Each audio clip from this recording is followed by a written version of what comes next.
Bam! What is up with the squad? It's your favorite auntie with Uncle Tendencies in the building with who? I'm rocking with my nephew. Welcome to the show. You're rocking with your fam. Come on, give it to us. Give it to us. Give it to us. Gotta get to Hold Apple on, Star. Happy Monday. Hold on, let me do my. Hold on, my rosebud. Hold on, my rose. You gotta do your rose hands. Gotta do my rose hands. I gotta hold on. Let me get my FaceTime. Hold on, don't make me laugh, Auntie. Let me do a FaceTime. All right, here we go. There we go. It must be Monday. Here we go. It must be Monday. Here we go.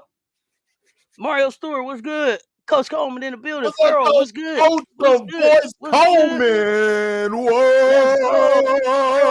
Nidera, miracle writer for you. Mario, what's good? Emily, what's happening? What's happening? Y'all coming to the door, running the likes up. We are here. We are here. And I got to start. And I asked Nephew if I could just have a few seconds to start with a really important topic I wanted to address before the WNBA gets started and as Unrivaled is finished. We got a chance to see Chelsea, the point guard, drop 39. She dropped 39. The real MVP, Auntie. The real MVP. The real MVP. And I wanted to say this because there's been a lot of talk about Chelsea. Is she washed up? Is she this? Is she out of shape? Is she that? Let me tell y'all something. Chelsea Gray is in some of the best shape. I ain't gonna say her life, but anybody's life. You see, Chelsea got a six-pack up under there. So I know that y'all be looking at Chelsea and it be looking like she be leaning forward. Y'all be like, is her knees hurting? Is her back hurting? No. Here's the thing that ain't nobody saying. Chelsea is dragging a wagon, okay? Chelsea dragging a wagon back there, okay? That's all that is. The proportion of that wagon to everything else she got to look like she leaning over, off balance. She not. Chelsea is in great shape. 2022, Chelsea is back. She's healthy. And a FAFO got issued yesterday for the dub in the Unrivaled. I don't know if people was paying attention. Chelsea dropped 39 and drug with that wagon that she got, okay, the Rose without Angel to the finals. Okay? Drug them to the finals, nephew. Yeah, let's talk about it. I need for y'all to understand this is what's going on. She's not in bad shape at all. Chelsea just got a big ass. Don't nobody want to say it. That's what it is, nephew. I'm gonna put it out there so it's out there. Okay. But don't. Yeah. And I think where y'all get messed up is y'all keep calling Chelsea a stud. I don't think Chelsea's not a stud. Okay. So let's get all that out the way. Chelsea was just twerking on the bus, on the boat. Okay. So Rasheen is stuck in here. Come on. Okay. What's up, y'all? Come on in. I would have been in there with him like, go Chelsea. You know what I'm saying? Hey, John A, what's good? Yeah, you in there. You gotta have a good time with him. Gotta have a good time. So I just wanted to get that out the way. You know what I'm saying? Because listen, Chelsea is back, and Chelsea's back, and it's a problem.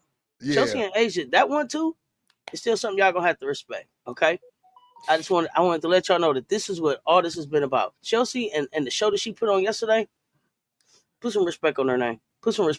But yeah, I had to start right there, nephew. I had to start right there. Okay. Also, I want to give a shout out to another player after what Auntie said, who showed up one day and just did her thing, and that's Naz Hillman. I don't think people understand how good Naz Hillman is. Naz Hillman, I believe, been that way since I think it's Michigan. She played for Michigan State. One of them she played for. Naz has always been the dog. Let me get it right. And for her to do what she did yesterday, containing AT was trying to do that bullshit. She battled that all game. And she did what everybody asked her to do. Like, we were missing a huge presence, and she came and filled that void. So big shout out to her.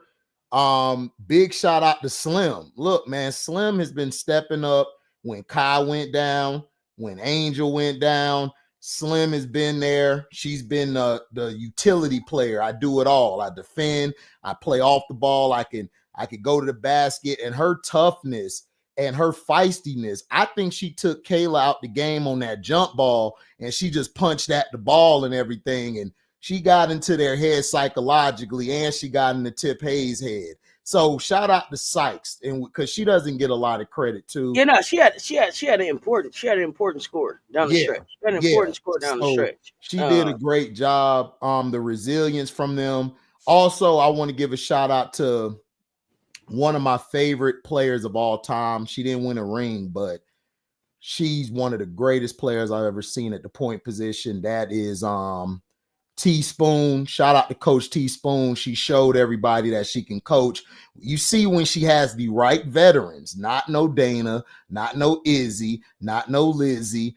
She had the right veterans on the team who believed in her and ran through a wall for her. That shows you that it wasn't Teaspoon's coaching last year. We need to start respecting Teaspoon and stop trying to throw her under the bridge when the people who didn't play well was the Marina Mabrys and them. They're the ones who didn't buy in. She was on a team that bought into her, and they got the upset over overrated Napheesa Collier, who shouldn't have been the MVP and who shouldn't have been the Defensive Player of the Year in the W. And I stick by it. It should have gone to either mother or it should have went to seatbelt season. So I don't want to hear all that Napheesa Collier is better than Asia Wilson bullshit ever again, because she's nowhere near that level. And she showed you yesterday when De'Erica Hamby took her to the woodshed. So, yeah, overrated, William. I say it again. Overrated. Down the stretch, she went like this. I couldn't believe De'Erica Hamby had like a runway. She had like all that talking she was doing. A runway to the basket. You let Hamby just go to the hole anytime she want to, but y'all kept telling me, Auntie, they kept telling me, oh, she should be Defensive Player of the Year over Angel. Where? I didn't see it, because everybody Angel guarded, she held them under 30% from the field. And listen, let me say this. I'm just saying. So what we talking about? I'm not a De'Erica Hamby fan. But my goodness, her numbers said that she should have been on one of them unrivaled all-star teams. One of them. She should have been on either team 1 or 2. I'm just saying. Yeah, great. Yeah, that's what it is. She thick, great, super effective, and she used that caboose. Mario, for sure. Like she said top on 3 Twitter. in the WNBA. Like she said on Everybody Twitter. Must be overrated. Equilibrium. She top 3 in the WNBA. I can't tell. I can't tell. She looked like top 10. Because if she ain't got that fadeaway going, what other moves she got? They took that fadeaway away. What she did? She settled for them threes and was bricking. What else she got? Y'all were telling me she up there with Asia, and I'm just saying, I don't see it. Y'all tried to tell me that she's up there with the best player. I don't see it. Even in the Olympics, she came up small. Stewie was playing with a messed up meniscus all year and still came up with the block, came up with the rebounds, did her job on defense. I'm just saying, like, y'all don't give any excuse for anybody else, but now y'all trying to give an excuse for her. I feel you. Here's the answer I got. Here's what I gotta hear. Here's what I gotta hear. Have you address, nephew? She still won the 1v1. How do we make it make sense? She won the 1v1, but I'm just saying, look, she won the 1v1. She did what she did, but let's be for real, man. Like, but she did it with the fadeaway. She did it with the 4 fadeaway. But who out there? But who out there was really a lockdown defender though that she was going against? They had no lockdown defenders going against her of her size. Nobody. Shakira, no. Who else? Aaliyah Edwards. I love Aaliyah. She's more of a utility type of player. She's good rim protecting at times, but one-on-one defense, Aaliyah don't lock nobody down. And then who else we got? Angel didn't play.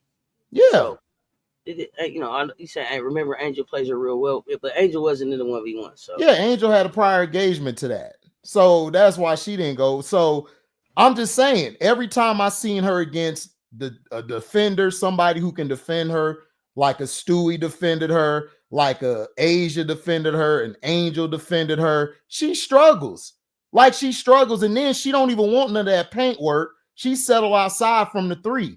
If she knows she can't, go back and look at the game when they played. It was Azare out there. When Angel went to the bench, that's when Fee wanted to start going to the hole.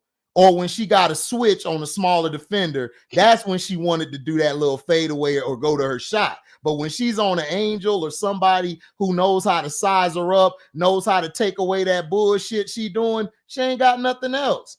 And then she kind of disappointed me, just like she did in the W championship. She kind of fades down the stretch. She kind of fades away.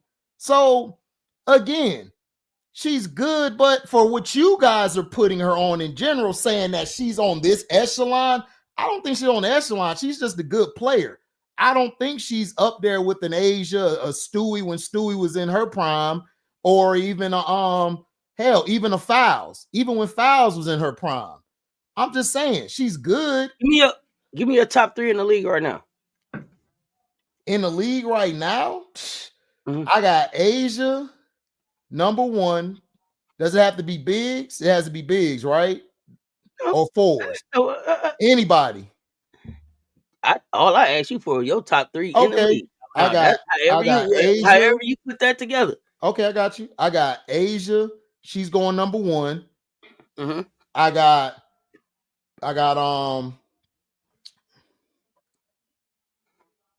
point guard, and then I got Jaquel Jones. Those is my 3 right now. Yeah. Because Jaquel Jones is a beast. Like playing when she want to play, she could play. She could take you in the post, and she could shoot from the 3, and she could shoot from the nail. She's very smart passing the ball. So she really the reason why New York won was because of her, Laney, and them. So here's the thing. And the reason I got point guard up there is because she just had a down year. But before that, point guard was giving people problems. So so me and Jaquel have a love-hate relationship. We got a love. CC's not in my top 10 at all. Go ahead. We ain't even going there. Yeah, we're not going there. You don't really want me to give you where I got her at. So, here's my thing with Jaquel. Jaquel does this snuffleupagus thing sometimes. Yeah. G-bird, and just walks off. Just G-bird. Like, it bothers me. Okay. And it's a little. And she looked like the Star Wars on the Return of the Jedi. The little she was a little that the season before that. Yeah, just a little. But she growing on me. She's I need one more season. Hold on real quick. I need one more. Angel's not top 10 too, William. What are you talking about? See, that's how I know you're not a fan of the game. See, I've never said Angel was top 10 ever in the league right now. She's in my top 15 though, but I never said she was top 10, sir. So now I know that you weren't watching nothing that I do. My bad, Auntie. You can go ahead. No. This is what we're here for. Definitely. This is March. We want to get things straightened out. It's early in the week too. I'm here to address things early in the week so that we can enjoy basketball later in the week. Yes. Finally. So here's my thing. I need to see it one more. I need to see it one more season. Like Jaquel was what I asked of Jaquel this last season was where you disappeared and you didn't want it before. I need to see that you wanted it, and you need to have that same energy with Asia. And she kept the same energy all season. Right. Now let's see it in the defense. But definitely had to put some respect on her name. But that was only Asia though. Asia's here, and everybody else is here.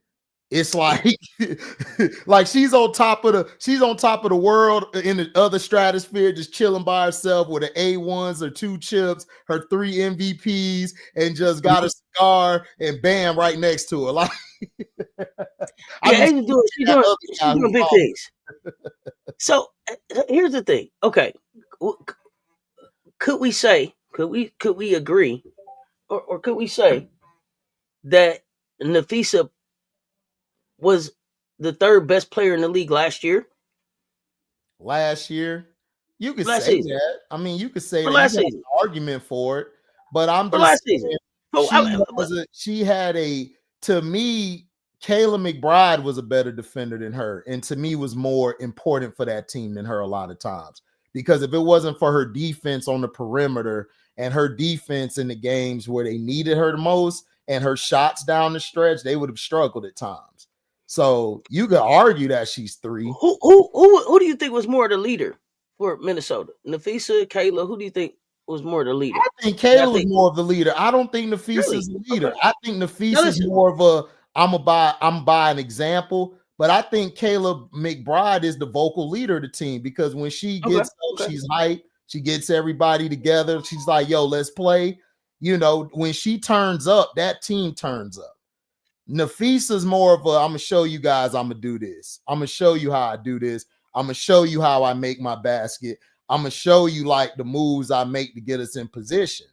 So that's what I'm saying. Like she's a piece as far as that. But Court and McBride were the emotional leaders of that team because they really brought that team up. Like especially when Napheesa went down, them two held them ajar. So that's what I'm saying. Those two to me are your leaders. And I'm not saying Napheesa's trash. She's in my top 10. I'm just saying that they're trying to put her on an echelon of like Asia Wilson, and I'm hearing all this talk. She's better than Asia and all this, and it's like, come on, like she's not on that level. She's not on that level. Like Asia's on a whole nother plane that we've never seen before. Like it's like she's 101. Like she's a generational talent. So yeah, we don't want to get ahead of ourselves there. I mean, if people will get ahead of themselves. Marcus, I appreciate the high five on the jewels. Thank you, sir. So let me say this. I don't know if I have a top 3. Asia, there's Asia, and then who? Do it like Dalon. Um, Asia, Asia, Asia, Asia, Asia. I like a healthy Alyssa Thomas. Hey, I put Alyssa Thomas up there too because look at what she does. So for me, last season it was Asia. It was Asia and Stewie came into the season 1-2 for me, and I didn't have a 3. It was let's see. I agree with that.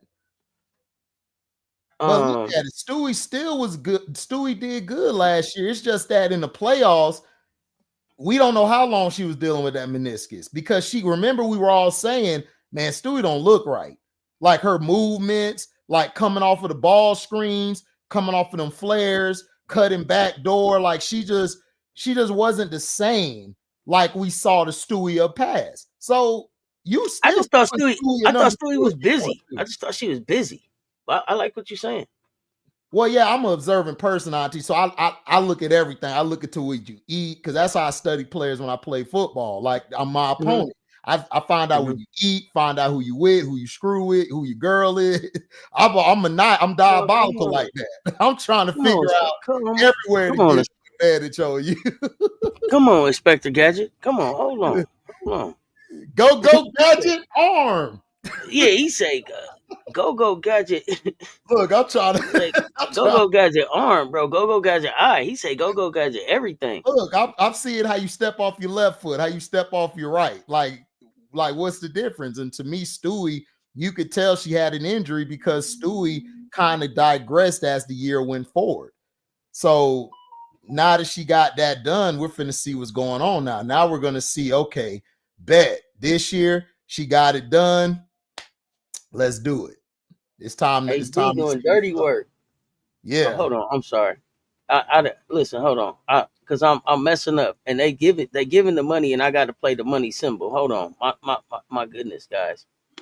Appreciate the super chat from Real Money and the high five from Marcus Day TV. I was moving too fast.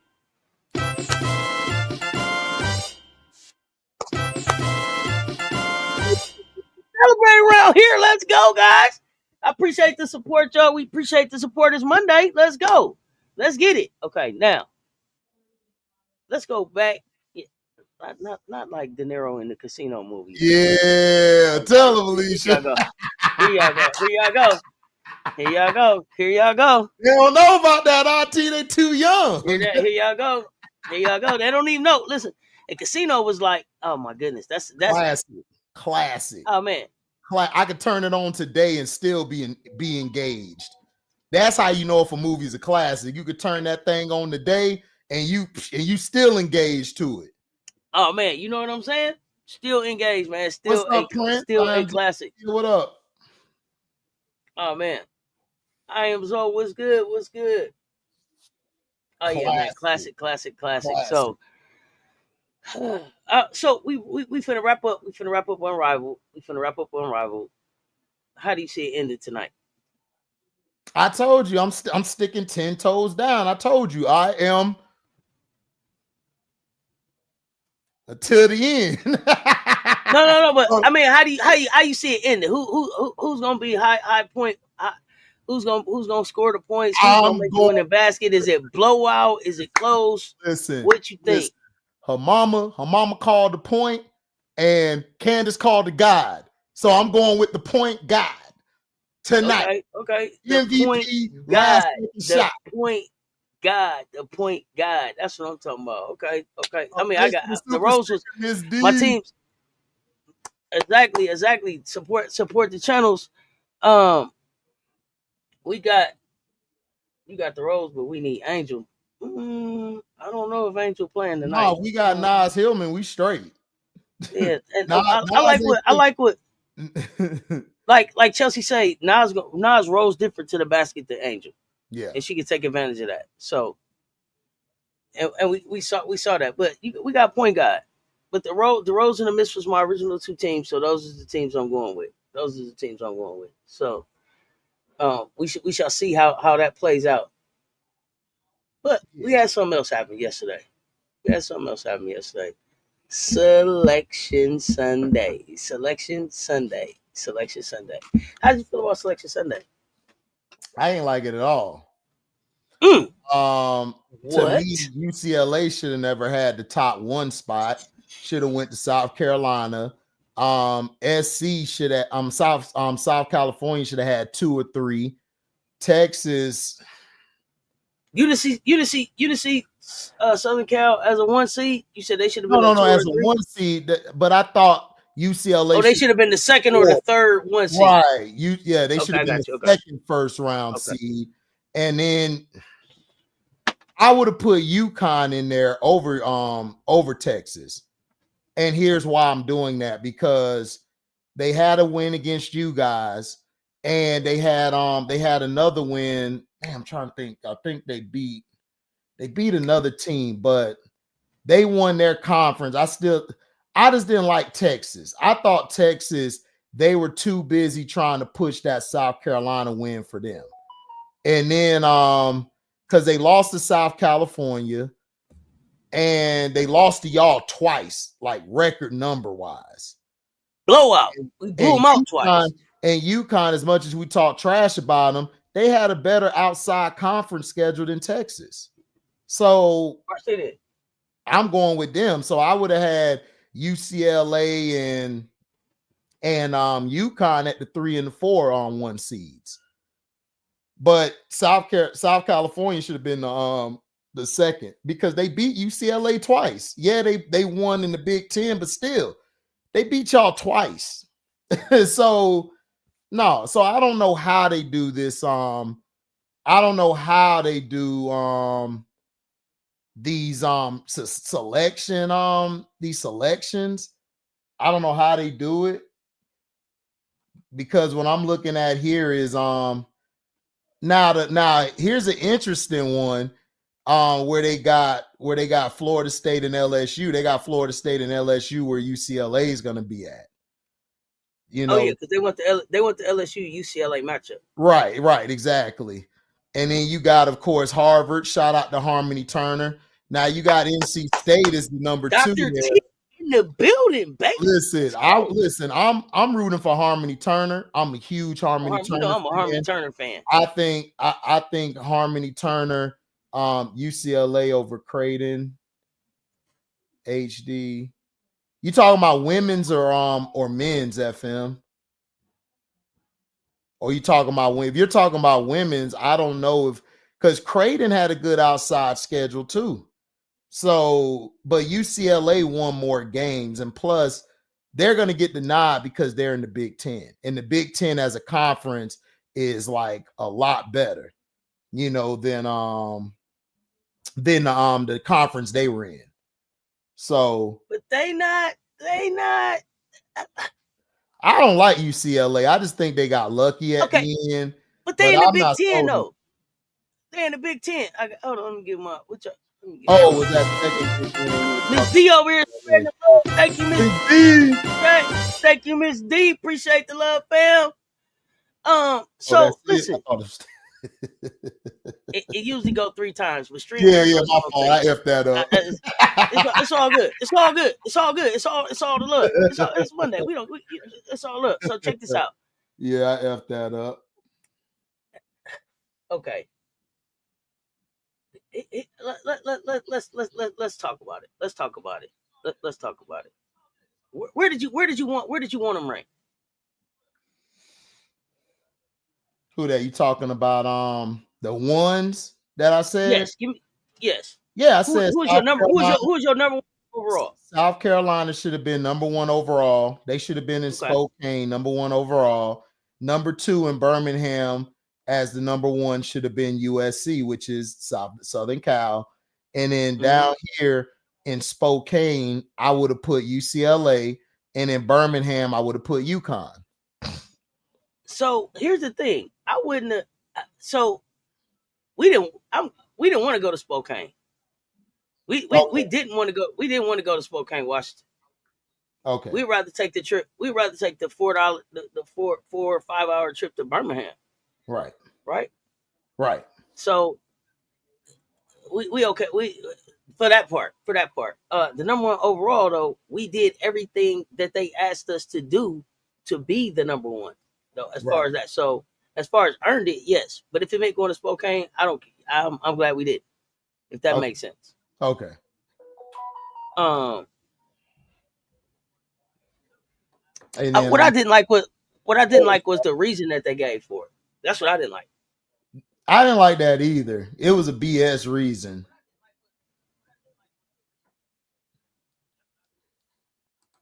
It was BS. Oh, FM, I think is asking you a question. Was the second big win you were talking about the UCLA versus Creighton win?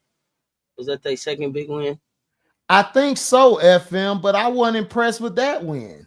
Like, I was about to say, they had a week behind schedule. Like, listen, FM, the reason they put UCLA at the top, because they beat South Carolina and then they just beat USC.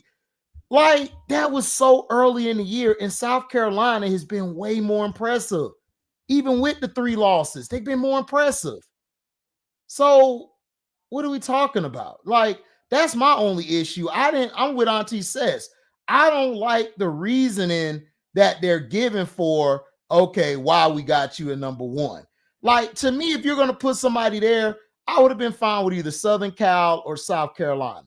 Like, because they had a better schedule than UCLA. UCLA really didn't play nobody.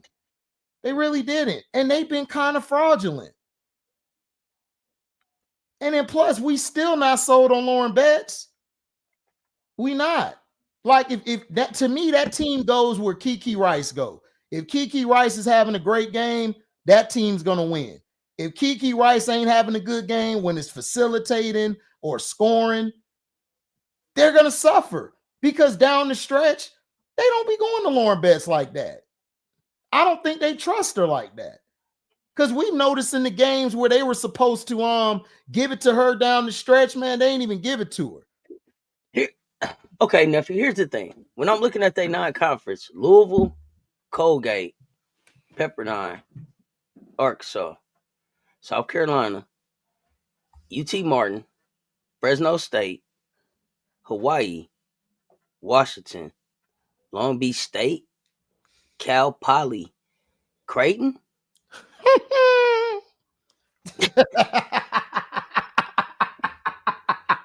That's how that schedule sounds to me, soft. that sound more cupcake than LSU, and they call LSU Super Cupcake, right? Yeah, but LSU had a cupcake, but it wasn't that cupcake. That's what I'm saying. But people call LSU's cupcake. People are quick to say LSU had a cupcake schedule. But you know why? Because they don't like Kim Mulkey. They don't like Kim Mulkey. That's why.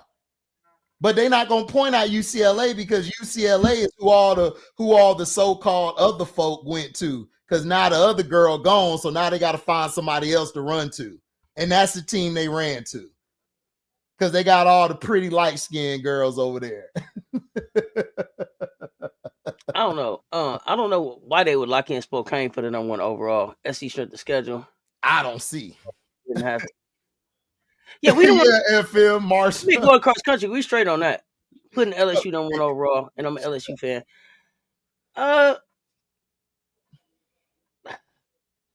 It's set now. It's set now. We got to play it out. It's set now, and we got to play it out.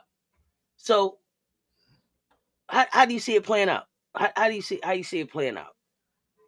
Okay, well, we'll start up here with UCLA. They gonna win whoever they play against. Richmond and Tech. I didn't watch Richmond that much. I think Coach Coleman said Richmond is good because I think on but one you of know what? So the thing about Richmond was I didn't watch them either. But as far as the net went, they kept staying ranked really, really high.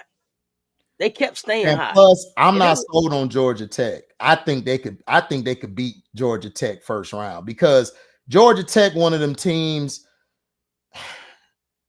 It's like who gonna wake up in the morning? Nephew. Who gonna wake up in the morning? Nephew. It's just me and you. It's just me and you. It's just me and you. It's just me and you drink it. I'm having a little bit of Coca-Cola and some medicine. Okay. It's just me and you. Let me come on. Now listen. If Georgia Tech go out here and lose to Richmond, what do that say about their program? They can't do that. They can't do that. Hey, hold on. What was that movie where the gopher was like this in the beginning? Not the gopher. Caddyshack, yeah. That's Georgia Tech. You said no. Listen. They can't go out like that. They can't. Don't do the Caddyshack. Don't do the Caddyshack. I told you I just took my medicine. Don't do the Caddyshack. That's Georgia Tech. Look. Listen. Don't do that. Listen. Don't do that.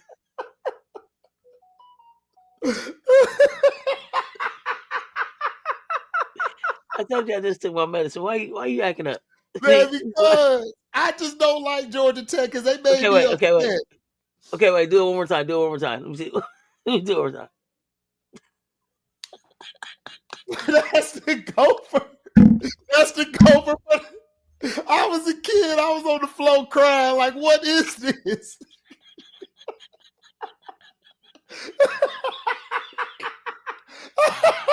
Oh my gosh. I ain't got time for you right now.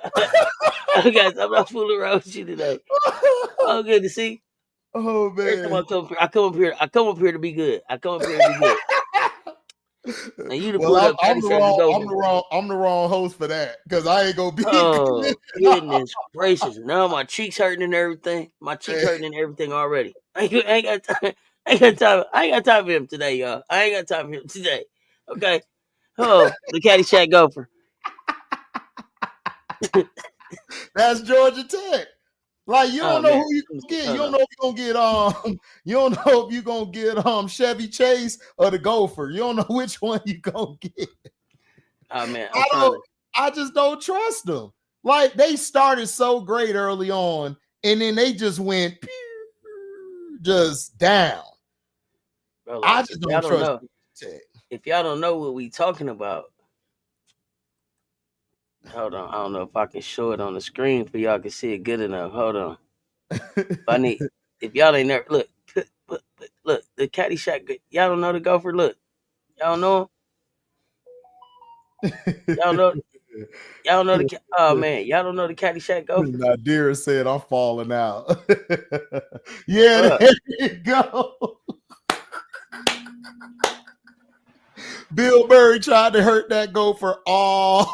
Look, you see him? You see him moving? Oh, get that move on. Like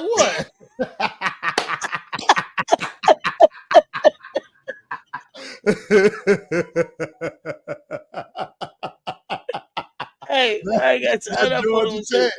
That's I Georgia ain't Tech. fooling with you. I am not fooling with you. Not the Gopher. Okay, so Yeah. they better not mess around and lose to Richmond. They better not mess around and lose to Richmond. Right. They better not mess around and lose to Richmond, man. You are hilarious. If they lose to Richmond, we playing that clip.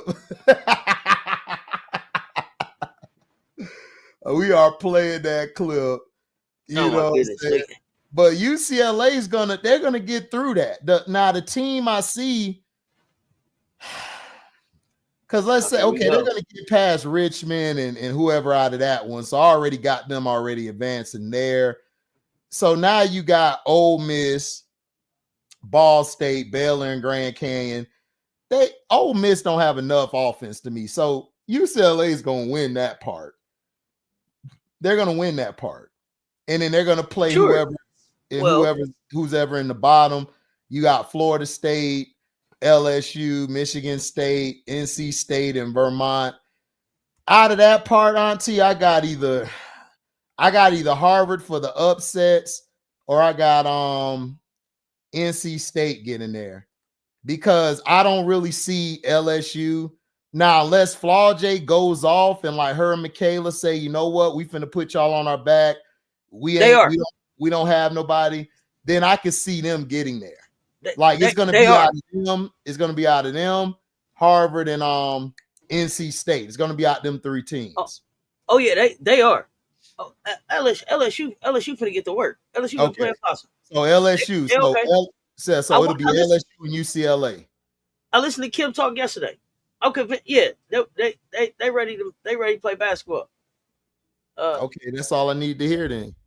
I feel like they ready to play basketball. So we gonna see how they act. And LSU UCLA. I mean, LSU got the wings and the guards to shut Kiki and them down. But Betts down there, like, can Wolfenbarger and Del Softio give me some? LSU is walking in feeling like, oh, we can beat them. LSU is walking into UCLA after how they did them last year. They walking in like they can beat them. Now, we all know Angel's not there. Yeah. Signature game. This is a signature moment for Flau'jae Johnson right here. This is a signature moment.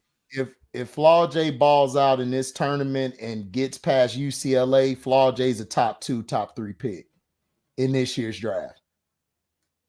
It's gift wrap. This was gift wrap for Big Foe. It is. This was gift wrap for Big Foe. We playing all the commercials and everything right now. Yep. It take more. It take 4. She was telling y'all it's gift wrap. So listen, she beats UCLA and all of them. She's in. It don't matter. She don't even got to go to the Final Four. She's a top 2, top 3 pick. I believe on my bracket, LSU made it to the Final Four. I don't remember my I have to go look. You got LSU from that top part. So you got LSU, Southern Cal, South Kakalaki. Okay, Southern Cal is playing. They're over there with UConn, right? Southern California didn't get out for me. Okay, you got Southern Cal did, yeah, because I remember from the beginning of the season, I said UConn and South Carolina in the championship. That was my call. Okay, well, we were opposite. So they had to come out the bracket. They had to come out the bracket for me. I picked Juju and them to play South Kakalaki. Okay, yeah, nah. So that's what I got. So okay, so we just different. And 1.5 players. Right. We just different a little bit. So yeah. So either way, them two coming out that side, like easy. So now you're gonna have them play LSU. So UConn and LSU, like, do you see LSU being able to beat a UConn or Southern California? Because I don't.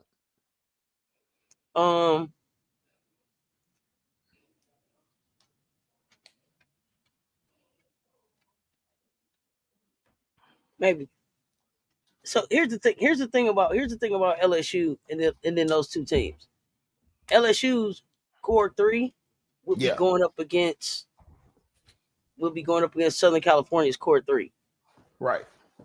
Anissa's gonna double. That's what she does All day. Flau'jae can snap. 4 can snap. X factor becomes Michaela Williams. Nobody else has a Michaela Williams. No. I don't care who your other. I don't care who your third person is in your core for these two teams we talking about. Y'all don't have the scoring presence that kid has for LSU. So yeah, UConn got a Sarah Strong. Yeah, but see, Sarah Strong they got a third option. Yeah, but here's the thing. Yeah. One of them 3 options is gonna have to be busy with Aneesa Morrow. Right. Right. So I don't know who y'all sending down there. Who is it? Is it Paige? Nope. Who is it? Is it Sarah?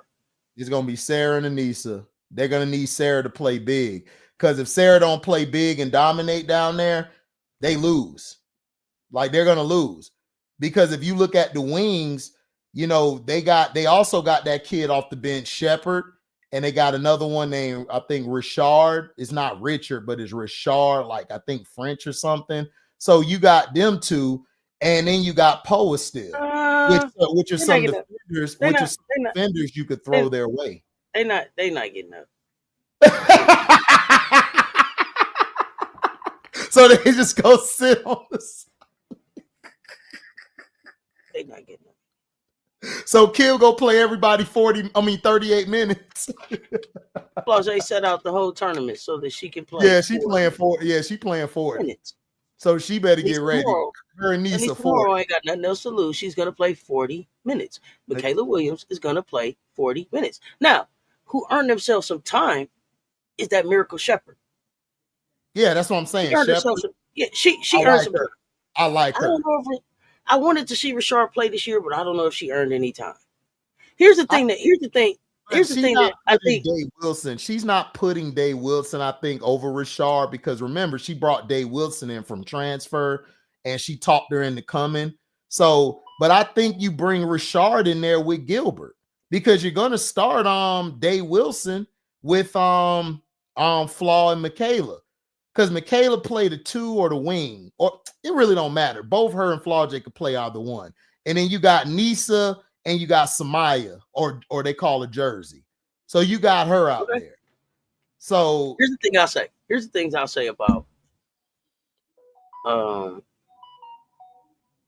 UCLA and LSU meeting, right?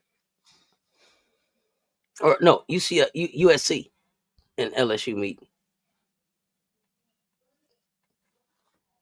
You got a Juju, you got a Flau'jae, you got a Kiki, you got a Morrow, you got a Kennedy Smith or a TiVo, whoever y'all want to call, and you got a Michaela Williams.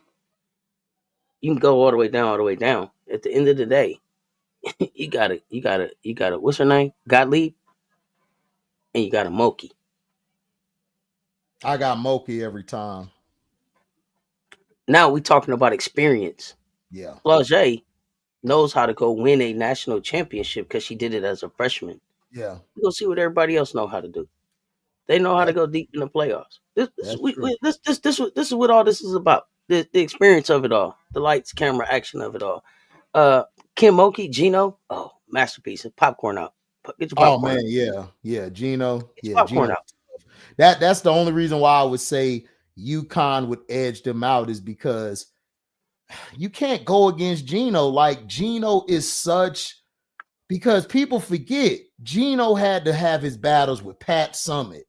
I mean, and then he had to have his battles with that Vanderbilt team back in the day. He had to have his battles, you know, he's been through the rugged. He's been through the trenches and made it out. And last year, his team, you could say, was lesser than this team, because the only person that really missing to me is Aaliyah Edwards. They could let Nika Mule go, but Aaliyah Edwards was their piece, but they brought in the Sarah Strong. But because of his experience, it's tough.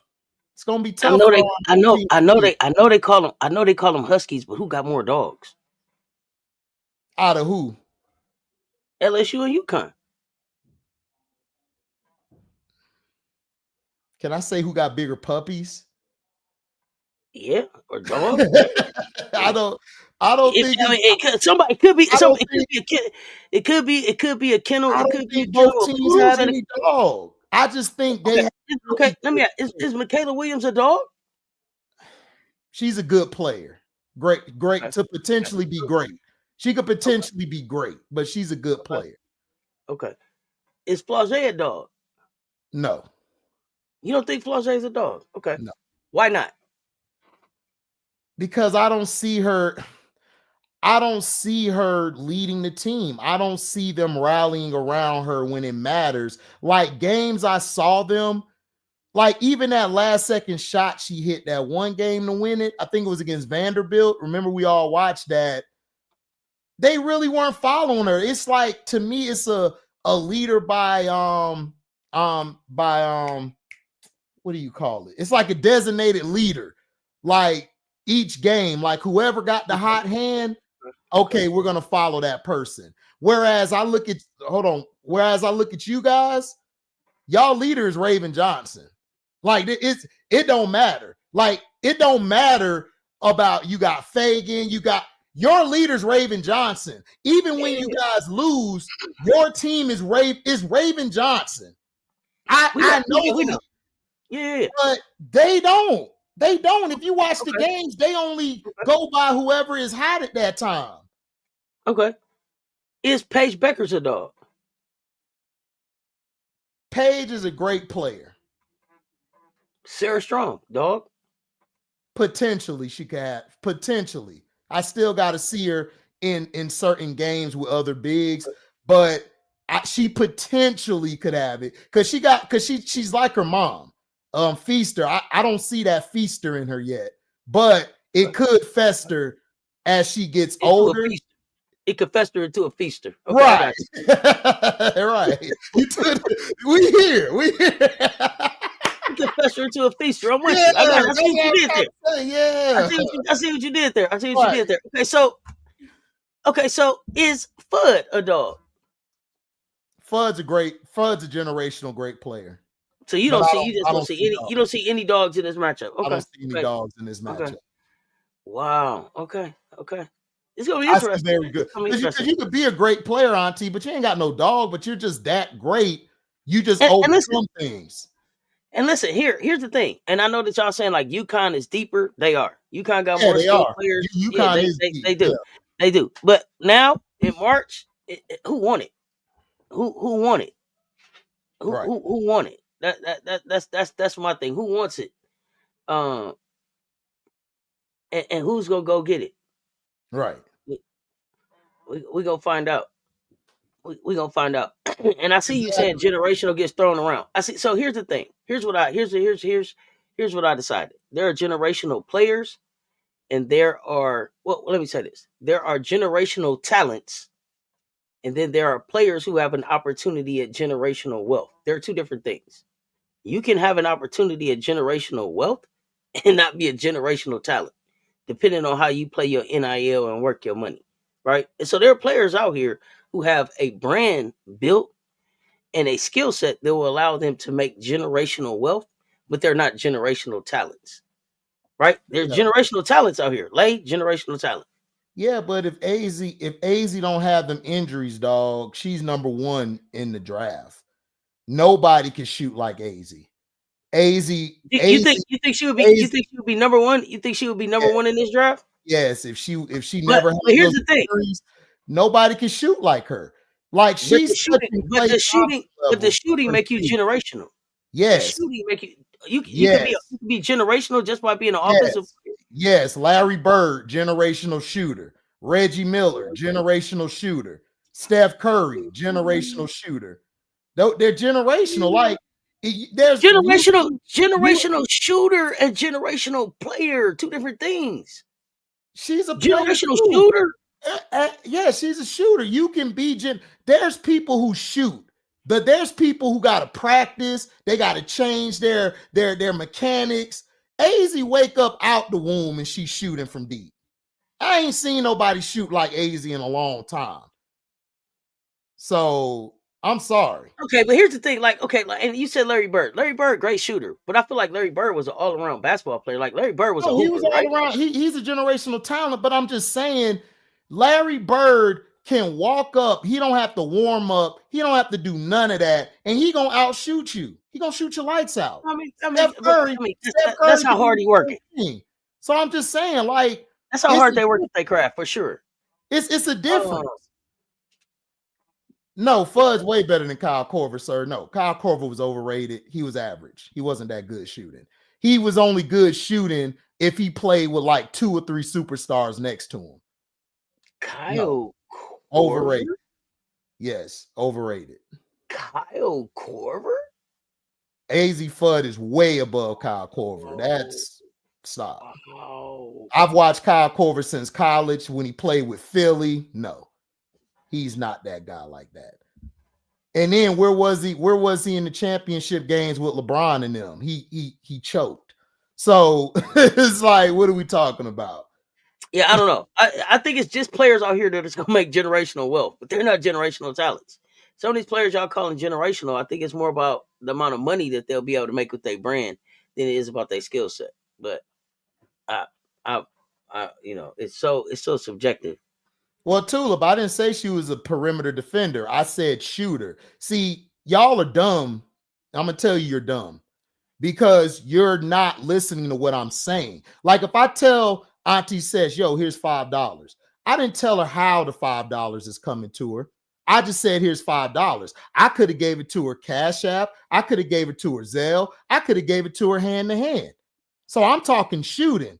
I'm not talking about defense. And no, she's not Kayla McBride. Kayla McBride's a better defender than she is. So that's what I'm saying, you know, but that's how I feel. So that's my opinion. That's how I feel. I don't care what y'all think. That's just how I look at it. Whether you agree, I don't care. Whether you disagree, I don't care. That's how I feel. Oh, I'm emotional? Okay. So anyway, so like I said, she's a great shooter, but I don't see any dogs on either team. Anissa's a tough player. She's not a dog to me. She's a tough player. Like she's somebody I'll go to war with, but she's not somebody I want leading my war. She's just not that. So to me, that game's going to come down to whose will is better. Is it going to be Paige's will or is it going to be Flaw J saying, you know what? I'm going to just step up and say, look, it's my time to step up. And I'm finna take this over. Since nobody else want the mantle, I'm gonna take it. So it's gonna come down to that. And for Southern California, Juju got more dog than all of them to me. That's just me personally. Kennedy Smith, if her, the other freshman... More dog, wait. Juju got more dog than all of who? She got more dog to me than Juju and Flaw. I mean, Paige and Flaw. I believe she got more dog than them. Okay. And then you got Kennedy Smith and the other freshmen. If Kennedy Smith and them hit their shots, which I believe they can, and Howell will hit them shots, because in big games outside of the Big Ten championship, Howell was hitting big shots for them down the stretch, along with O'Hoffman. If they hit their shots, and then Rhea does what she does, and the girl number 34 off the bench, and then Kiki, all they need Kiki to do is just show up, give them at least 20 or at least 18 to 20, and they can win them games. That's to me. Oh wait, let me see. How did I got LSU to the Final Four.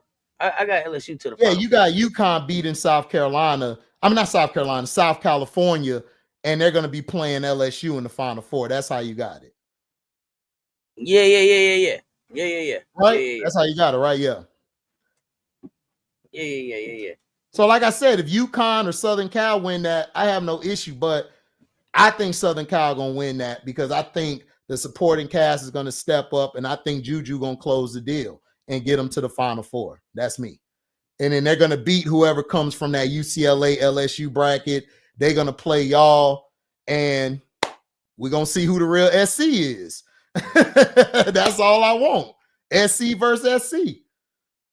Must-see television. Nephew. I don't think this year. I just don't think this year. I don't think this year. It doesn't have anything to do with Juju. It doesn't have anything to do with Juju. That. Yeah, it's the supporting cast. I see why. You know, don't have anything to do Because with you it. Don't don't have trust anything Kiki, to do because with you. Kiki been playing, you know. I don't know, Tulip. I don't know. I don't know what I got emotional about. I don't know. I don't know. I don't know. I don't know. I don't know. I don't know what happened to it. I don't know what I got emotional about. No, he talking about me being emotional. And I'm like, nobody was emotional. I guess because my voice, like because I'm passionate, they take that as me. They take that as emotional, Auntie. Like they don't understand what emotional is. Oh, you just okay. So, Okay, yeah. so he I was think gonna I'm say, yeah. I don't know. emotional. He say I'm emotional changing the goalpost when I've never said AZ Fudd. I said shooting wise, she's like Klay Thompson. Never said she was Klay Thompson, the player. So it's two. He don't see critical thinking is very bad. So I understand that. Yeah, you are dumb. I said it, Tulip. You are dumb because Wait, what you happened? took How did you what? took you took what I said and then you tried to make it into another argument when it never was an argument from the beginning. What I said was AZ is generational from shooting because she's similar to how Klay Thompson is. I never said that AZ Fudd is Klay Thompson. No, I did. I didn't say she was a generational player. See, Auntie, they don't listen. What did I say she was? A generational what? Shooter. Exactly. I did say I was talking about generational players. And listen, we can She go back. said player. I said shooter. No, I did not say Okay. shooter after backtrack. I never backtracked, sir. See, now I know you don't know what you're talking about. Now you trolling. Because I never Oh man, said generational we can player. Never said it. clip it. We'll go back and look. Clip it. We'll go back and look. I don't have no Clip problem going it. back and I look, man. can We'll clip we'll that rewind it. too. And it's gonna We'll say I I don't have no said that problem she's a rewinding it. generational shooter like Klay Thompson. Never said player.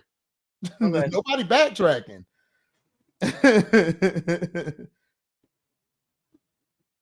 Okay. Yeah, I feel Generational what you're shooter. saying, Jermaine, but she's a shooter. Like when she's out, like she can shoot the hell out that ball.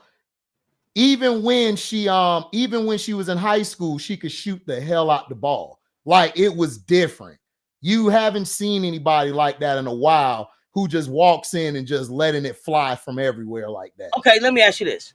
Let me ask you this then, because I like the conversation about generational shooter, offensive. Because now, generational shooter because of the way she shoots the ball, not because she's a scorer.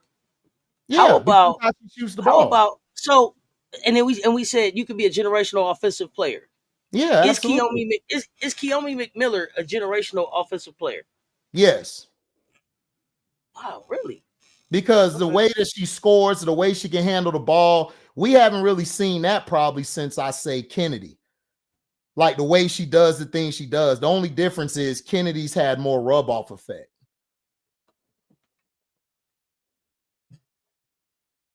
Because we ain't seen a girl come in crossing and get into the next level and attacking from the wing, attacking from the elbows like that Okay. in a You know while. why? You know why I have a problem putting a generational on the offensive player is because I'm so defensive driven. So like to me, you got to be able to stop somebody to That's a be generational generational. player.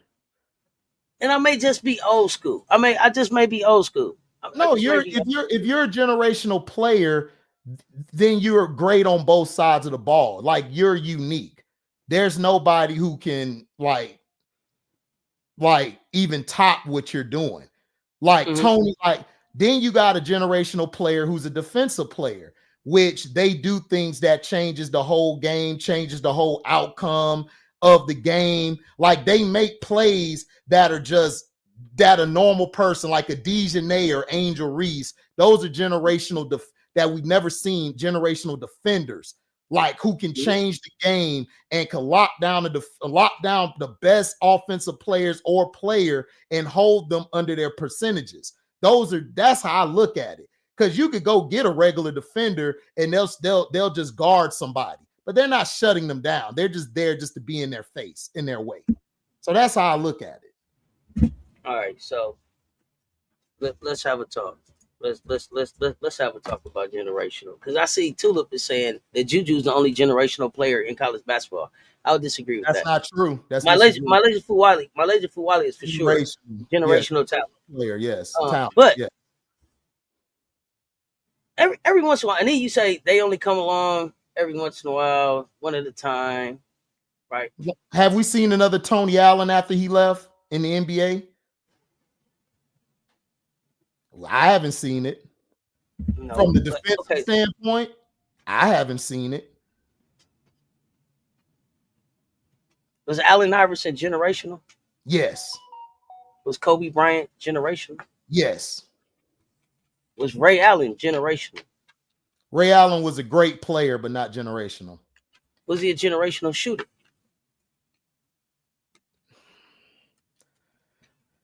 He was a great shooter, but he was a clutch shooter, but generational, no. I don't put him with Reggie, Steph, or Larry Bird.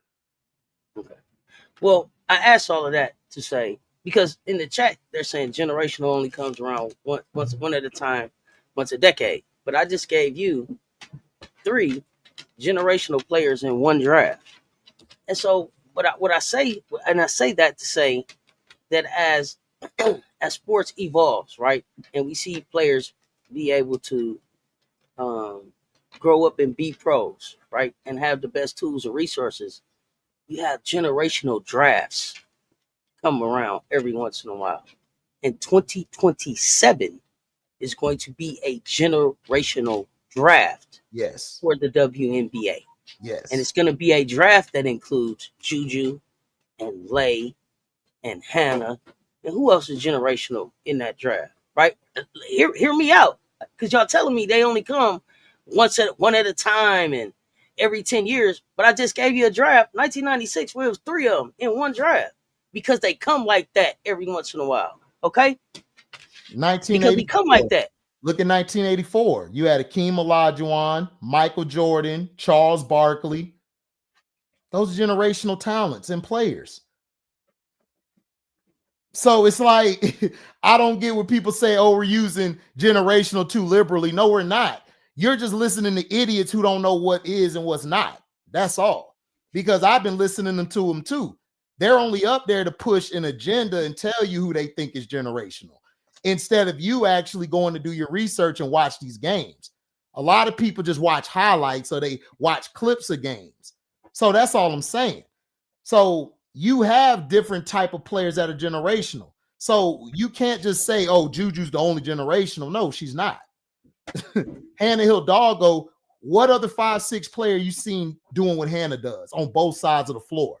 I don't see it. I don't see it. No. Who? Tell me who.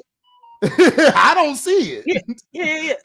Yeah, for sure, Dream Chaser. We have to see them. We have to see them fulfill this. But that's they coming into the league like that.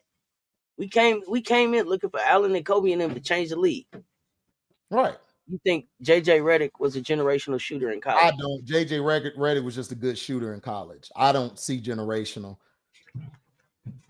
I've never seen JJ as that. Even when he was on the Magic, like, he's a good shooter, but he's not. He's a guy who has to work at it to get his shot up, get his shot better. So I never was a JJ Redick fan. I just thought the system he was in helped enhance who he was. I always thought Austin Rivers was better than him. So it's whatever. Oh, Dick, yeah. A lot of people use generational too liberally, and like I said, I think that there's an opportunity that there's some good players that are going to make some generational wealth based on the brands that they're able to build on these platforms. But that doesn't make them generational talents. But there are some generational talents out there. All right. And we get ready to see we get ready to see a draft come that's gonna have it's gonna be a generational draft for the WNBA. It's gonna change the trajectory of the WNBA. When these ladies leave college basketball, it won't be the same. No. When they get to the WNBA, it won't be the same. The pressure that they're bringing with them in 2027, the skill set, the athleticism, the physicality, just the sheer ability to play and how they see the game is going to put pressure on people that's been in the game 5-10 years. 5 to 10 years. 5 They don't have to wait. They're coming into the league already paid, already with the best trainers that they can get, already with brands behind them. Joyce Edwards. Joyce Edwards, generational. I told y'all when I saw her play the first time, statue loading. Argue with me in the chat. You ain't seen it. You haven't seen it. And a freshman you just said that, right? Shooting 56% from the floor. Stop playing with me. You just said that, right? You just said that, right? So how is it who's the only generational? She's not. Michaela Blake's, as good as she is, she's not generational to me. She could be a great player, but hey, listen, that's a hell of a scorer. She's a hell of a scorer. She's a great scorer. She's a hell of a scorer. Yeah, but like I said, I like the kid's fire. I like Michaela Blake's a lot. She got dog in her. She's not gonna give up. Clip it. Joyce Edwards is gonna be a 2-time National Player of the Year. I agree. A 2-time National Player of the Year. And I think I agree with Asia. When she gets to the league, Joy's gonna be the best player in the league. I agree. It's coming. It's loading. I agree with Asia. Y'all see it? They running from it. Because they running from it. Because Asia see how I look at stuff. Like she sees it. She saw it in Angel. She saw it in Joyce. You know, she sees it. She sees it in you. She saw that ethic in Jackie. She saw it in she sees it because that's what great players do, or great. Do y'all see how easy the game comes to Joyce? It's easy. It be like, dang, she make it look so simple. These other people be working so hard. I told y'all, Joyce be out there and be like, like a day in the park. And then her ability, spin and score. And her ability to switch on to the smaller guards and lock them down too is amazing. Like it's amazing. Like whenever they get caught in that pick and roll or that screen and roll, or they coming off of a back screen and they switch it, and she's on the guard and they trying to go 1-on-1. Man, she put them arms up. Listen, scary hours. Wingspan underrated. Underrated. Hey, passing ability, the competitiveness, her sheer drive. Her sheer drive. Listen, her drive is amazing. I love her drive. And she quiet with it. She quiet. Wait till she start. But guess what? Guess what though? She's so competitive. She really a talker. Yeah, she is. You know who shot me? And I know we just went past Unrivaled, and I don't like to go all over the place, but you know who shot me? We just at the table. We just at the kitchen table talking. I don't know. They'll catch up or keep up or rewind it back. I don't know. When J.O. said, "Man, what the fuck you thought?" Man, hey, what you thought? Asia stood up like, "Nigga, what's wrong with you?" Like, well, I'll be. What got into you? Where did that come from? Dog, listen, J.O., I've been a fan of her since Notre Dame. I'm a fan of her now. That's who I compare Raven Johnson to. I just see it. I just love both of them because their defense is so underrated. And how they're dog. They just got dog in them. Like you go look at the X-ray, you got all dog. It's nothing. It's nothing else. It is now she talking. When J.O. started talking, I got up and said, yeah, the game over. It's time to pack up, guys. J.O. talking. Back it up. Why you leaving, man? Unplug the speaker. J.O. is talking. Remember how fast they packed up when that girl called Sophia a big old heifer? Yeah. The color purple. That man said, well, time to go. Like that. That's J.O. That's J.O. Set the piano time down. Yeah. Shut everything down. Who this woman? Yeah. Shut everything down. Man, Asia was like, I said fine with me. Who is you? And then you had the point guard in the front row like, yeah, J.O. talking, yeah. Yes. That's how. Because right now, everybody else is talking for Joyce. Yeah. Joyce start talking. Start talking. Oh, they're going to be listening. They're listening hard, yep. Oh, when she figure out she can talk, she just being nice right now. Listen. She's so nice. J.O. talk, man. Listen, I saw when Angel did that little, I pulled off to that corner wall, and Jackie J.O. was like, yo, oh, Whoa, J.O. whoa. Hey, J.O.'s talking. Look at you coming along, coming out your shell. Yeah, I Down like, under but the listen, shell. I love that though. Like, I love things like that. Watching young players like Joy step up, watching like the girl from Florida State, she don't get no love. They keep talking about Tipson and Latson. Her name is Gordon. She's another one. She's small, but she got dog in her. I love Anissa, what Anissa's been doing. And I just love period where women's basketball is right now. Like, we got so much talent coming. And it's just incredible to see how they're growing by the day. And I'm glad Paige had to let people know in the Big East tournament, like, look, like, what you want to do? What you want to do? So here's the thing. Tulip, I didn't say generational player, sir. So whatever you do, we can move on, but I didn't say it. So I think, especially when we talk about like where women's basketball is right now. Right. How many? Are you watching Men's March Madness? I don't even know who's in Men's March Madness. Yeah, I watched it. Houston is probably, I got Houston coming out the whole thing. You got Auburn. Auburn is pretty good too. Okay. Houston, Auburn. Yeah, I haven't even watched it. I'm looking at the pressure that women's hoops is putting on. Like, we were prime time for the picks. Yep. For the unveiling of the number ones, the selection Sunday. It's too quiet in men's. Men's don't have no. You don't see the energy no more. Like when it was. You know what it is? It's no energy. The women got way more energy. They got more passion now. You know what it is? They social media go way crazier. Right, exactly. What's up, B? The social media go way crazier. So yeah, and then they're doing something that a lot of people aren't seeing, which is they're like, they have a personality. Like, their own IG, you know all these players. You know what they are. You know what they do. They're dancing. They're making TikToks together. You don't really see the men doing a lot of that. The men are basically by themselves. They're not doing nothing. You don't even know a lot of these players that's coming. Forced into a TikTok with their girlfriend. Carmella. That's forced into a TikTok with their girlfriend.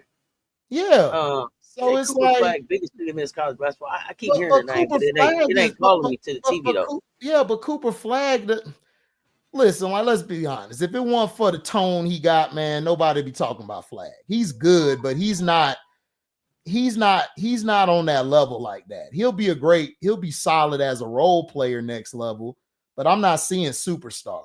And plus, he's boring. Like, but there may not be a superstar though. There may not be a superstar in this draft, though. I don't think it is. I just think all these guys are going to be solid pieces. Like, if you got a team already that you're on the right direction, then you could bring them in. You could bring them in, you know. Who was the superstar that came out last year? Nobody. There was no superstars last year. Who was the superstar last year? You only knew Bronny James because of his dad and his name. Here we go. Wemby, beyond generational. He is, but Wemby beyond generational. But will Wemby hit it? Will Wemby even touch the ceiling in the in the NBA? He already dealing with blood clots, so we don't even know what he's gonna be. And I don't know. Wemby's cool to me. Wemby's just big, and he could do things that a tall player can't do, but he wasn't as good as Kevin Durant when Kevin Durant came out. He wasn't. So it's like, I don't see it. Wemby's skill set is crazy. Oh, incredible. It's crazy. Incredible but how many rings will he get? See, listen. I'm not here for y'all know that I'm here about the championships. How many rings do y'all think Wemby's gonna get? Good. I mean, he's good, but I don't see, like, when Kevin Durant came out, I knew that guy. He was gonna be that guy. just by They was talking about when. Come on, it's just me and you talking, nephew. right. They was talking about Wemby, like when he get here tomorrow, he gonna be pinning everything to the backboard. Right. Him and Popovich finna be winning championships. He Right. finna be hell on wheels. He finna Right. be giving everybody headaches. Tell me the headache Right. that he gave so far. I ain't see it. I mean, he's good, but they're struggling. They got to go get another player just to try to help the team win, or even be and that still didn't help him. So we'll see what he does. Like I said, he's a good player. I like Wemby. Wemby could play, but I just look at him as a number 2. I don't think he's a number 1 to me. Okay, he's gonna retire the best defender ever, and with how many rings? Will he win a championship? How many years Wemby been in the league now? 2? He's not no depoy, but okay. I mean, I don't see defensive play. I mean, he'll be good because he rim protects because he's like 7'8", but I mean, it's not. Nobody's really attacking the rim like that. Double, absolutely, FM. That's how they was talking about the young man, and I was like, I don't know. Yeah, that is true. I was like, that I is don't know. true, FM. They did say he was gonna get a quintuple like damn near every game, and nah. I get it. How long will he be able to do that? I mean, look, we'll see what he does because the young man had a blood clot. We'll see, but I just expected more from Wemby. I'm sorry. He's kind of left me like, okay. And I think where I'm at. But it's just, I don't see a lot what other people see. I look at Wemby like even with UCLA, when people was like Lauren Betts, I'm like, okay. Like I'm not impressed, but if that's what y'all like, cool. I think that I pause when it comes to Wemby because every player that I saw of his size, and I'm not talking about skill set, I'm just talking about size. Yeah. Physically, they weren't able to keep up with 82 games to be able to have an impactful career, right? Like, hey, Mondo, I'm gonna tell you like I tell my women, I may not be right, but I'm never wrong. Remember that. Oh, here you go.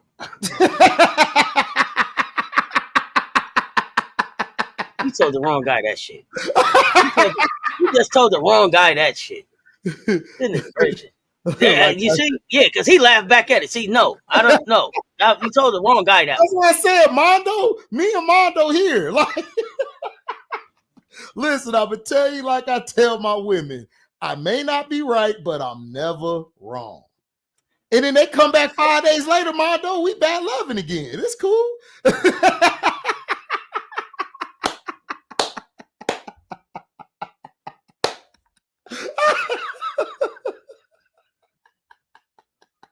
We on the phone. Don't encourage this behavior, man. Y'all are encouraging this right now. Y'all know, Auntie. It's not encouragement. It's just. Look at Mondo. See, look at Mondo. Right. Don't encourage this. Don't encourage this mess with him. Listen, Mondo, my dog. I rap with Mondo. I know. I can see. Listen, virtually, y'all are too much. I can imagine. Oh, in person? Oh, we'll tear the whole house down. Yeah, virtually, y'all two, I ain't gonna be able to do it. Yeah, listen, I get it. Wemby was number 1 in the defensive player of the race to the clock, and that's my point too. Like, you're making my point. The health. That's what has me pause on Wemby. It's the health. Because every player of his size that I've seen, health has stopped it in some way, shape, or form. Whether it was their feet, legs, back, knees. They were not able to sustain 82 game seasons to be able to impact winning, get the championships. Auntie, this is his third or second season. Second season, right? Second or third. I don't remember now. Do you think he started out better than Chris Bosh did? Because I don't. I think he started out with more hype than Chris Bosh did. No, he had more hype, but I'm just saying from when you were watching, do you think he... Exactly. No, I'm biased because I like Chris Bosh though. No, but I'm not biased, but I'm just saying like I like Chris Bosh, but I'm just saying I like Wemby too. I love both of them. But I'm just saying like I don't see that. Like if I don't see Like, I can't put you there yet. Now, could Wemby go down as one of the greatest ever? Sure, he can. But I don't see what everybody else is seeing. I just think he's very big and he has a lot of length and he has a very good skill. So he could play perimeter, play in the post. But as far as a great player, is like, nah. I don't know. We got to see. Yeah, What's up, Key? you know. Oh, we do this every Monday, Angelo. Now what? 2 p.m. Eastern Standard Time. Oh yeah, The best show out, baby. The best show. Now what? The sound dog, baby. We sleeping on what? On Wemby? Here's the thing. Here's the thing. Because Tulip, you saying we sleeping, but we saying the same dang thing. Hold on. You keep saying the only thing that can stop him is health, and I keep telling you the only reason that I'm not all in on Wemby is because I ain't never seen nobody in his size stay healthy. So what are we sleeping on? Make it make sense. Oh, my bad. I did the Steph Curry. Too soon.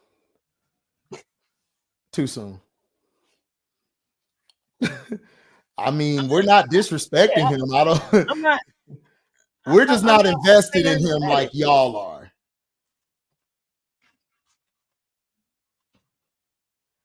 Yeah, right, B. Like, he has to adapt to the American basketball. Like, yeah, we agree, but hey. Yes, Chris Bosh was better than him his first couple years. Go back and watch Chris Bosh. Way better. Way better. Way better.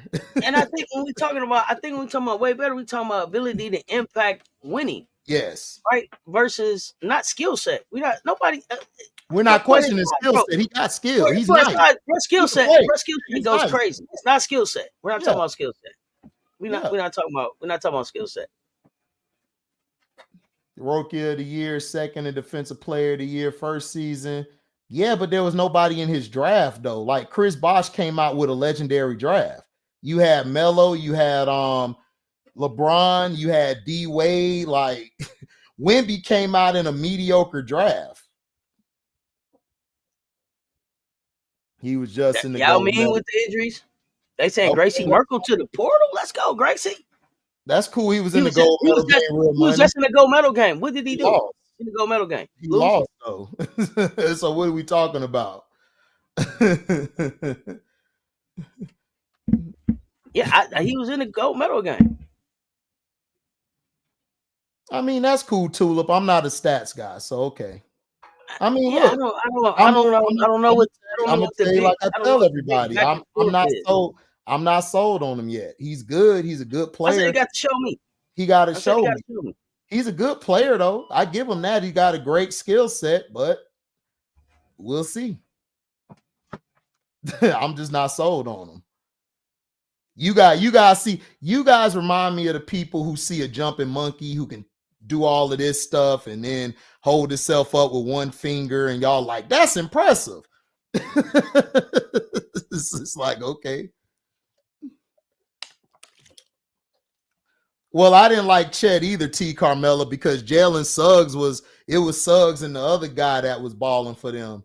But he was a solid rim protector for his size. But Chet's problem is he's too thin. He got to put some muscle on his bones. But I didn't like him either. In that draft, to me, it was Paolo and Jabari. Jabari was better than him. Chet came in hurting. Yeah, Jabari was better than him. Because remember, Jabari went to Houston and Paolo went to us. But he's okay though. But I want to see this matchup too, Auntie. I want to see Louisville and Notre Dame. And then I want to see that's gonna be interesting. Yeah. And then I want to see Tennessee and Oklahoma. I mean, no, not Oklahoma, Ohio State. Tennessee and Ohio State. Oh, wait, let's back up. Oh, my bad. Michigan. Michigan got no Tennessee. I don't think Tennessee 3-ball gonna travel, nephew. I don't either. That's what I'm saying. Do you think their defense? Here's the thing. Here's the thing. I got South Florida upsetting them. Hey, South Florida underrated. They're pretty good. We played them. I know. They're very underrated. So I could see that upset. We play them. I know. I could We see that play 'em. upset for sure. That'll be crazy work, but I could see that upset. I could see that, and then South Florida against Ohio State. I think that'll be interesting. Now, Michigan, listen, Michigan gonna give Notre Dame some fits. They gonna give Notre Dame some fits. So we'll see. We'll see. Because Okay. solid swords are Holloway. So here's the thing. Well, Notre Dame still could win it, but I'm just saying it's gonna be tough. well, we getting ready to find out. We getting ready to find out. Koval and Westbill. Who are you? Yeah. Who are you? Who are y'all right now? Because that to me that's the weak link with Notre Dame is that middle. Like because I have been saying Westbill when Westbill get back Westbill get back they'll be fine. They'll be fine. They'll be fine. But I don't know. Dirk is in my top 30 of all time. Go ahead. Top 30 or 35. Like Dirk's down. He's not up there, but he's like top 30 something, 40. Okay. I don't know. I got to go look at the list. We did a list on that Tulip like 2 years ago. We did a whole. Okay. Because they brought up Dirk. Now I got to ask. Okay. You say he's in your top 30, top 35 all the time, right? Probably less than that. He probably between 40 or 50. Here's the thing. Dirk didn't no damn defense, and Dirk had more choking moments than he had great moments when he won that chip. That 1 year exonerated all of his choke jobs. No, this is what I was going to ask you about Dirk. But he's good. He's a solid offensive player, but he just never guarded nobody. Okay, now let's narrow it down some. When you talk about international players, where does he rank? You probably have him top 5, top 10, but it's hard because I don't know, because Petrovic didn't have a long career, and I thought Petrovic was probably going to be the best. He didn't have a long career. Old Drazen, old Petro. Yeah, Drazen was a mother effer. Ginobili's a beast. Parker's a beast. Tim people don't talk about a beast. People don't talk about old Stojakovic either. Oh, Pager? Oh, what? Turkoglu too. We had Turkoglu on our team balling. That was the Turkish Michael Jordan. He the reason we got beef with the Cavs fans today, because we stopped them from having that Kobe and Bron shit. Yeah, I mean, and then you got today's, you got the Lucas now, Giannis, Cheesecake Luka, I guess baby. you got him up there. Cheesecake Luka. Don't do that. Coming down the court with that. Now here you go. So you know what I'm saying? Is Dirk? Where is Dirk? Because they talk about him as if he's like the number one foreign player, international player. You got Jokic, Powell, the Gasol boys. I think I like that Mark. People don't talk about Arvidas. People gonna hate. Arvidas. I got Arvidas over all of them. I think not all of them. But listen. People don't talk about Vladi. Vladi was one of the best passing bigs in the game. People don't talk about big Vladi, man. Yeah, Vladi. Yeah, Vladi helped those Laker teams out a lot of times. It's hard, man, because Dirk was great at what he did because he had that fadeaway shot. You couldn't block that. That was unguardable. But Powell was good, but I always liked Mark more than him. I think Mark had more dog in him than Powell. Mark had a lot more dog. Is Timmy the most decorated? Yes. Tim is the best. If you want to go international, well, Akeem Olajuwon was international too. But he's most decorated. But yeah. But I'm saying most championships, most rings. Yes. That's Timmy? Tim's the most decorated. So Tim would be one if you want to do that. He's the most decorated. Plus, he was Mr. Fundamental. Big fundamental, excuse me. Big fundamental. Cool coach was good. Tony. But Ginobili was great. Like Ginobili. Tony Parker. beast. It's tough because Joker, by the time it's said it's done, statistically, Joker probably gonna have more statistics than everybody. What about Giannis? I love Giannis. There's the Antetokounmpos. You could put Giannis in probably what, the top 3, top 5? Because he plays defense. That, he plays defense. And he could play against all 5. And he can rim protect. Like, he's a unique defender.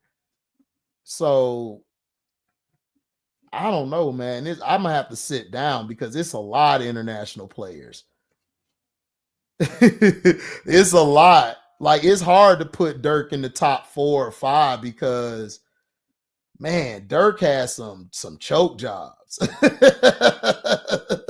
Like, some choke jobs where he should have won. Like, he had some teams they should have won plenty of times. Y'all say the international slowly taking over the NBA. That's what the NBA wanted.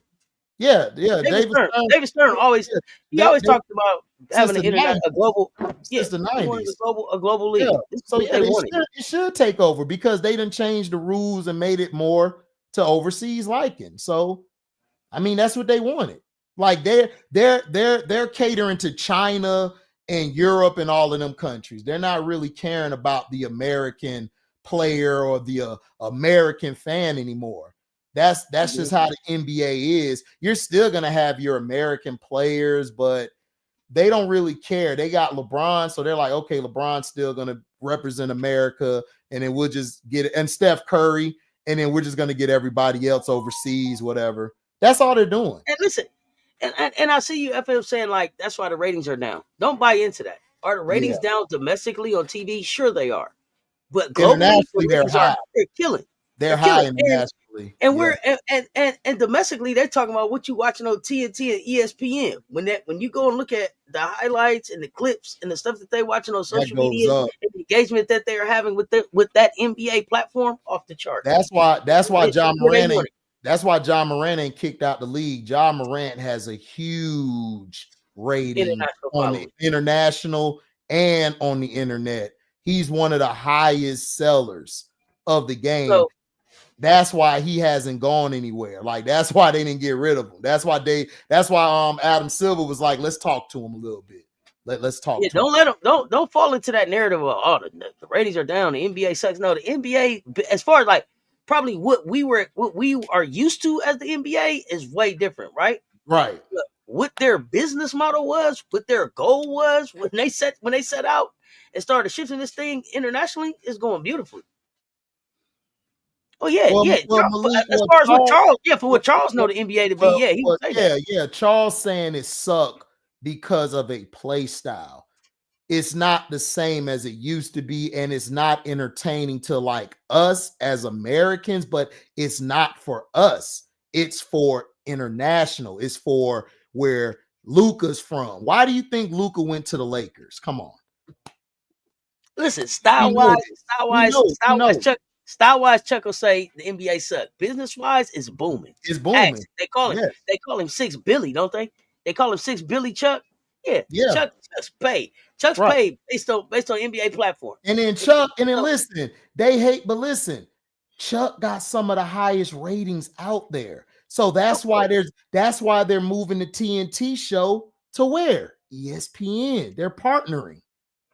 Y'all gotta understand, even though y'all say, like you say he's a hater, Chuck be hating, Shaq be hating. Hell, I hate. It is what it is. We're old school. But looking at the numbers, they're entertaining to watch. And internationally, the NBA is entertaining to watch. So that's why they moved the game internationally. And now they're going to start bringing teams in from international and coming in to play the NBA. They're going to turn that NBA Cup into a worldwide cup in season. So you're going to have all these teams overseas playing against teams over here. So that's why they're trying to get these markets open up so they can open up franchises there. The NBA that we knew is gone. This is not it. It's business. Like people got to understand, like everything's not going to stay the same. Like, it's That's just another not. good point, though, too. This is the most skilled the NBA has ever been. Think about the tools, the Yeah. resources, all the stuff that these young people got to train and get ready for this. Yeah. Is Anissa Moore undersized Angel Reese? No. No, Anissa Moore, no, they don't play alike. Not at all. No. Not at all. Angel to me is a unicorn. She's one of a kind. Anissa Moore is she's a great undersized player, but because of I don't think Angel's 6'3". I think Angel's like 6'4", 6'5". She just listed at 6'3". Anissa is more 5'11" to me.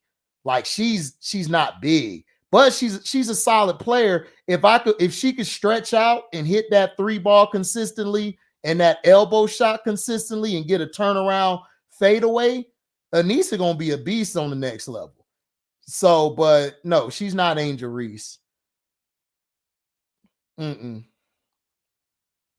So that's how I look at it and stuff.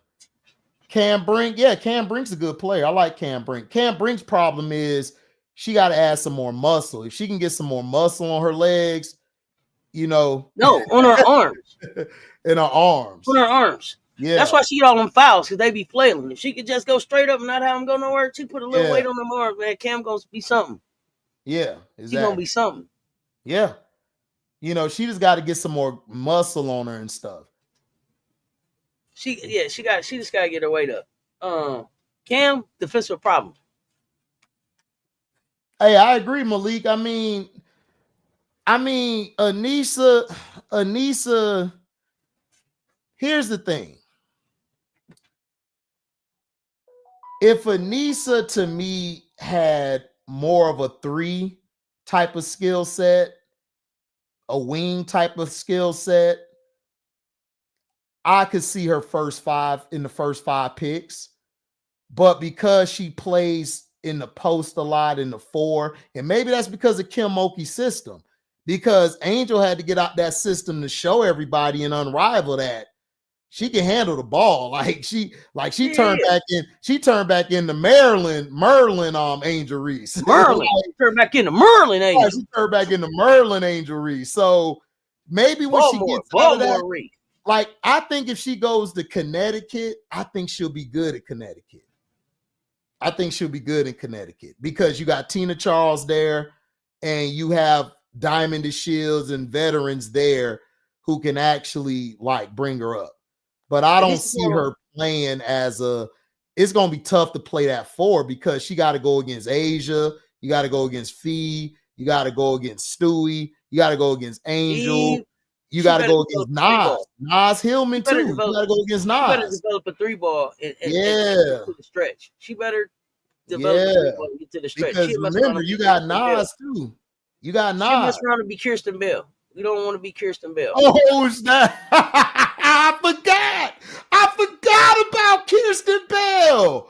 Man. I had so much hope for her, and it was like, look, what happened? Think about it. 6'1", about 6'1", great rebounder. They used her as a 4.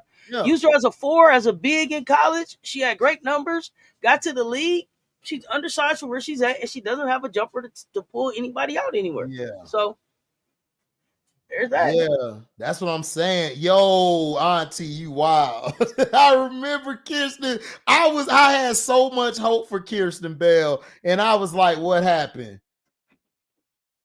Is Del Rosario? Come on, stop that, Boo. Come on. I know you trolling, Boo, but shout out to you, Boo.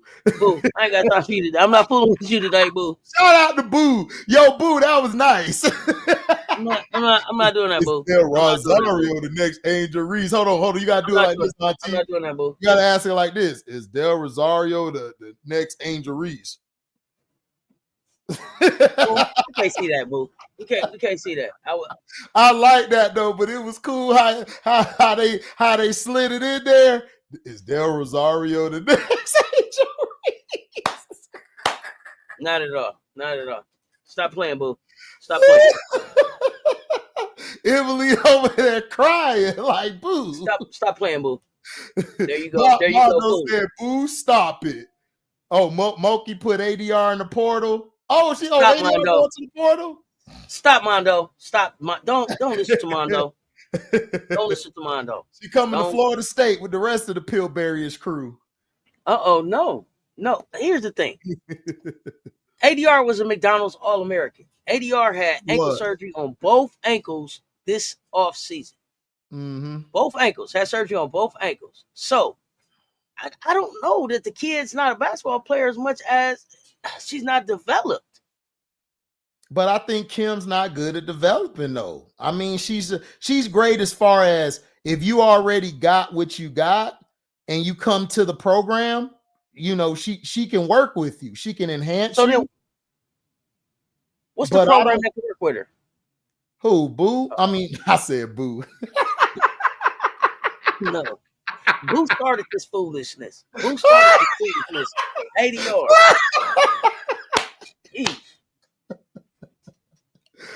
Oh man, look, listen, boo.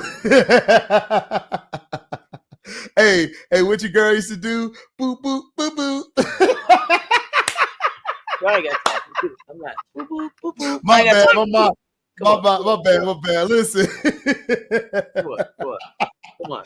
I mean, she has to go to a school to me where they'll be patient with her. Maybe she goes to a tier lower than D1A. I mean, I'm just saying. She might have to go. She might have to go somewhere like that. I mean, be patient. She ain't loving it. What? You say be patient with her. You gonna have McDonald's All-American. This is McDonald's All-American we talking about.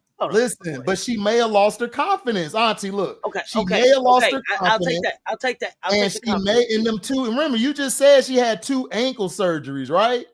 I'll take the confidence. Got all that. I'll take the confidence. I'm gonna work with that. Listen, you can't teach 6'6", 6'7", 6'5", 6'4". I can't teach that. I like what you said. 6'6", 6'7", 6'5", 6'4". You can't. I can't teach it. Here's the thing. Yes, if I like the idea, if she just lost her confidence and still wants to play the game, I like the idea of going to a junior college. I like the idea of you don't have to go to a D2 or something. Go to a JUCO, get your confidence back and come back. Skema Walker did it, right? And ended up at South Carolina, won the JUCO national championship. JUCO most outstanding player, attorney, all of that, right?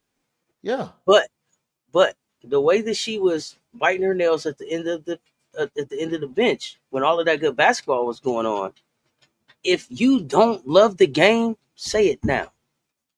Yeah. Say it now, kid. If you really just don't love the game anymore and you don't have an interest in finding the love for it again or whatever, just say that now and walk away from it. Yeah, I mean, that's all I'm saying. I understand. I mean, she needs to say it now, but if you don't get real with yourself today. Do you see Malik's comment? Here Malik go with T. No, Malik want to come with facts. See, this is what I'm talking about. This is what I mean about this chat. Shout out to Malik. Now here Malik want to come with a fact. Malik want to go look at the game. Now hey, look, Malik. I don't know. I watched the game. She don't love it.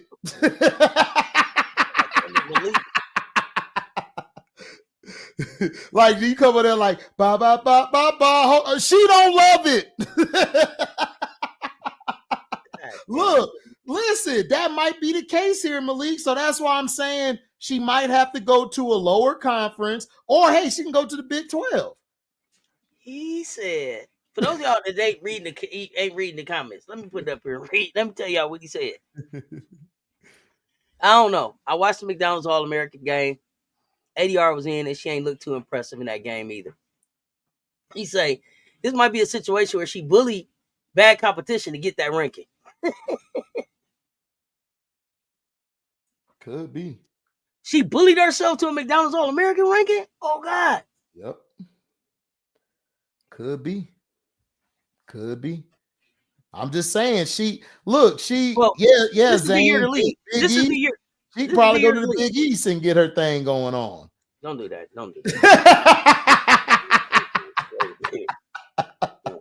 Hey, she go to the Big 12. Shit. If she's going to the Big East and she's going anywhere besides UConn, then she's not going to go to the W. I mean, yeah, but if Where's she she got going? Creighton, the Blue Jays. she gonna have to go to like a school and ball out these next 2 years. She gonna have to ball out hard. And Well, that's why I like your idea about going down JUCO. yeah, she can go to JUCO. I'm cool with that. Here's the thing, though. Here's the thing that I noticed about her is, to me, she needs a player around her like an Angel Reese. Right? Yeah. Think about ADR last year and think about her this year. Yeah. Where's that program that has an Angel Reese type player that can pour into her, hype her up, and be that rah-rah teammate with her? I don't know that I see that in college basketball right now. Right. Here you go. Malik type. See, here we go. I'm just trying to say it happen all the time on basketball. That's why coaches don't like to recruit players unless you play in the AAU circuit, because the point guard that came with her looked the same way. Yeah, for real. No, Malik's right. Malik's absolutely right. Like, I agree. Like, why do you got a bench and you ain't using none of them? I don't get it. Like, I agree with them. They need to pack it up, get into a new line of work, or go to a JUCO. And now Boo want to be a Chipotle All-American. I don't have, listen. Hey, they I make ain't got time for you. I'm not. Y'all don't want to get me started on Chipotle because they only had carne asada sometime in the year. I wasn't right. Anyway. Like, what are you here for? That was like for a limited time, carne asada, and I was like, "Well, damn, what was that steak I was eating last week? If carne asada just got here this week, right? What was that last week when I ordered steak? Never mind. Okay, I'm digressing. Right, how you create a package deal? Y'all both end up in the portal. Hey, I don't know.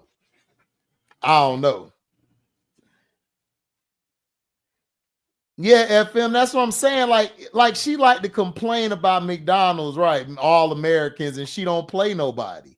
Like she don't play nobody, but you want to call out Don having all these All Americans, but dog, Don don't even have to have All Americans, and she's still gonna play them because that's what Don do. Don like, why I got this bench for if I'm not gonna play him? Like, that don't make sense to me. Like, Thibodeau does the same thing for the Knicks. Like, dude, you got a bench. Use somebody. Nope, I'm going with 6 or 7 players. Now Brunson hurt. It's like, nigga, like I don't get it. And then Flau'jae got hurt because you playing Flau'jae like 40 minutes. You think she ain't gonna get hurt? It's like, then Angel Flau'jae finna ball out. Angel pulled her ankle last year. She did. Because you're playing, you don't utilize your bench. You don't. And it's like, if you're gonna get these players and you're not gonna use them, then what's the point? I don't get it. What? Right, exactly, big girl. Exactly. She knew, big girl. Tell them. Wait a minute. Ain't Kid playing on the team right now? Ain't Kid a starter? Wait, is Kid a starter on the team? Go big girl. Go big girl. Go big girl. What you gonna do? Go big girl. Told the truth. Oh, here we go. Here go Malik. Here you go. Now y'all got Malik started on the truth. Now he telling the truth. Because we made the Final Four with 2 McDonald's All-Americans and a bunch of 3-stars. Where was them coaches at then? Talk about the McDonald's All-Americans we got now. But that's what I'm saying, though, Malik. My thing is, this is the old saying. Don't check my cupboard unless your cupboard is good. If your cupboard ain't fixed or all put together, don't come comment on my shit. That's all I'm saying. Like, you can't come out and diss people when you're not even using your bench. And to me, I felt like this year's not blamed on Flau'jae. It's not blamed on Michaela or Anissa. I put this whole year on Kim Mulkey. It's time to stop. Y'all was talking all that shit about Gino. Y'all was talking all that shit about Don. Nobody said none about Kim. Kim walking around here with that ugly dress and shit she got on. It's like, bruh, she fell in love with her laurels and she didn't go get nobody that could contribute to winning. It's the fact. What? She didn't. Kim went out there and spent a lot of money on McDonald's All Americans and stuff. Don't act like Kim ain't got no McDonald's All Americans and Portal. Like I said, and Portal players. Well, guess what? She went to the what I'm store. saying? She went to the store and then looked from the list. She went and did her own shopping. No, look, I'm telling you, they spent that money. I told you, Kim looked around and said, "This is all I got." Man, let me see the receipt. Let me see the receipt. That's what she said. Let me see the receipt. This is all we got. An All American 2. That's it. It's not enough. Well, Kim didn't want Velez. Oh, she didn't want Velez at all. Okay, now the truth. Here we go. Now we talking. Oh, but ADR wanted her.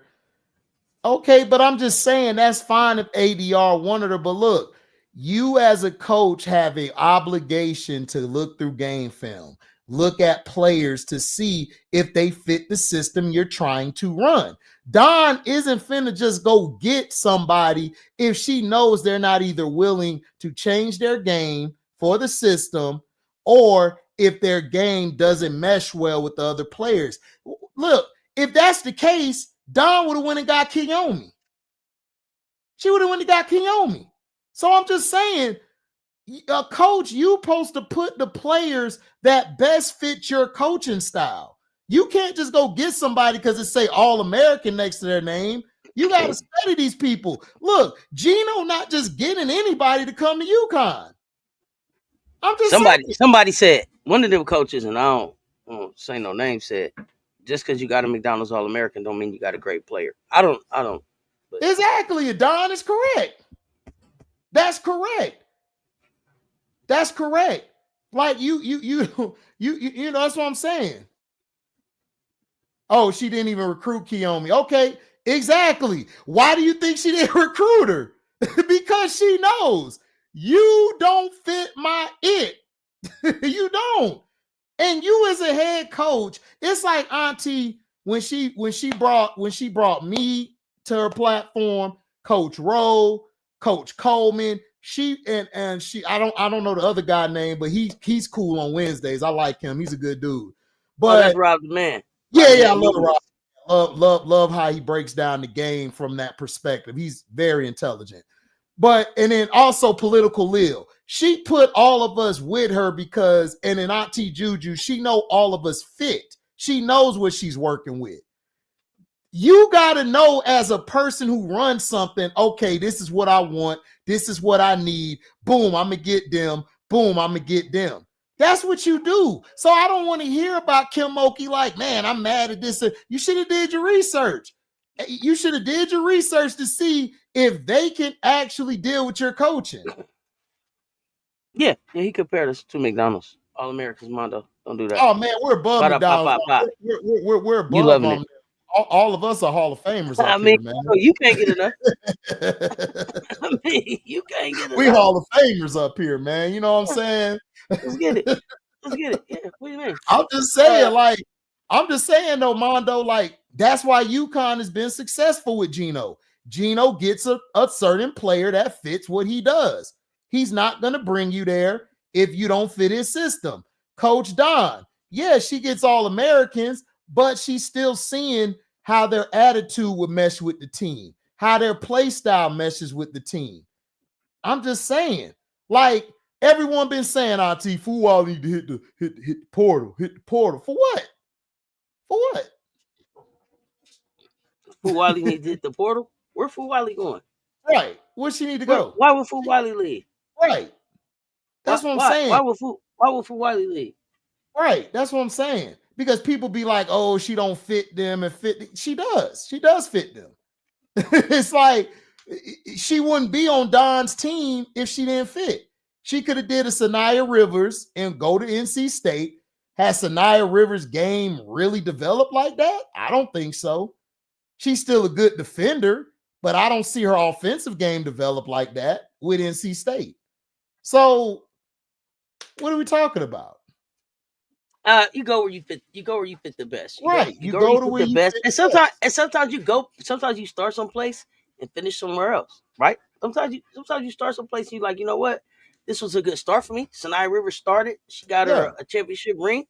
And then she went to NC State and I think has been able to develop as an individual on and off the court. Her leadership and all in those spaces, right? And so she needed that. So there's that. That's why Ja is no longer with SC. I'm just saying, it's like, look, you can't speak on somebody else's cupboard and your cupboard ain't together. You ain't got no seasonings in there. You got you got the Marina seasoning. You ain't got the black seasoning. So you gotta you got Marina some new seasoning though, nephew. Right. Y'all silly. She left SC just to get to NC State and have to do the same shit she left SC for. Should have stayed.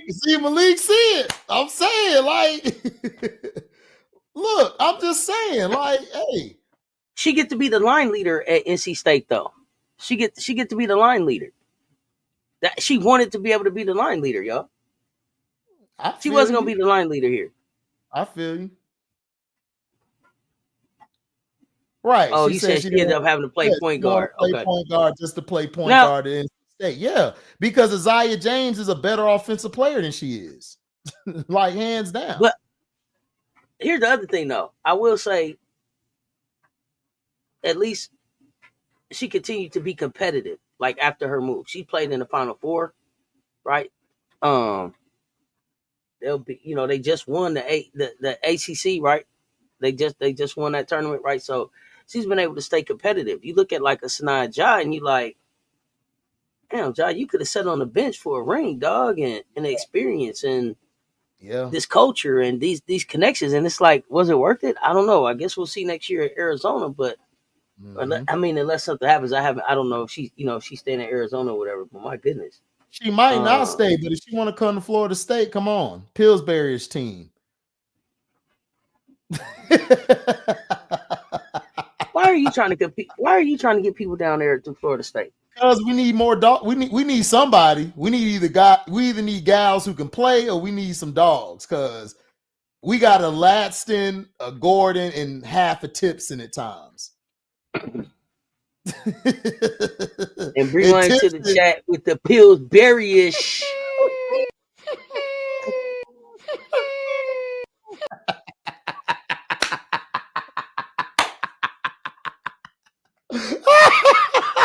Gracious, here we go. We took the F off Bree Wayne and added the P. It's Pillsbury State University. Oh man, it must be Monday. It must be Monday. You know it's Monday because we pissing people off and we calling out names. So the next thing that we must talk about, is the Natasha Cloud trade. What did you think about that? The Natasha Cloud trade, I think it was a good trade to replace a Sluty, an older Sluty. And I think she would fit that team because they need some defense at the guard position next to Feebich and Lainey Hamilton and them. And she's a great teammate. So and plus she's that enforcer as well at that size. So she does the dirty work. So they needed somebody like that. To me, it's another piece to let Sabrina be able to do what she got to do, where she don't have to take on all the responsibility. Another piece to take something off of her plate again. So that's I like all of that. But what the hell is Connecticut doing? I told you, Connecticut is trying to go international. What they're trying to do is they're going to go pick up international players, because remember, their coach is international. I think he coached a German, French team or something. Man. He coached one of them teams. It's March 17th. When they going to get to picking these players up now? Remember how long it took? I think they're going through the draft. They're going to go through the draft. And after they go through the draft, when free agency hit next year, he's probably going to go after some international players who weren't in the W, who's going to come back. They're going to try to get those type of players, because that's where they're headed to. They're not going to they just brought those players like Diamond DeShields, Lizzie and them over there just to get through this year. That's why they're not trading Marina yet, because they told Marina, look, we gave up this shit for you. But now that they got you here, buddy. Get your boots. Right. But now that they got these picks now they could Now they could possibly move her because now they got their picks back. But here's the thing, Auntie. Who the fuck want Marina? That's the thing. And where I think it sucks for Marina is you had an opportunity to show somebody a reason why they should trade for you in Unrivaled, and you didn't get an opportunity to play, or you didn't play, or whatever the hell happened. So who's going to trade for you based on the tape that's out on you right now? Yeah, and I get it. If Connecticut is international, and all I was saying is if they're international, then let's get it, because I just remember how long it took Nika Mule to get her work permit. So I mean, it's March the 17th. Let's get these people over here and signed up. Yep. And get them going. So I just think they're gonna. This year's a wash for them. They don't care this year. Okay. They're just gonna get through this year. And Tina Charles, she's back, so this is probably gonna be her last year because she started with them. So hey, so that's all they're doing.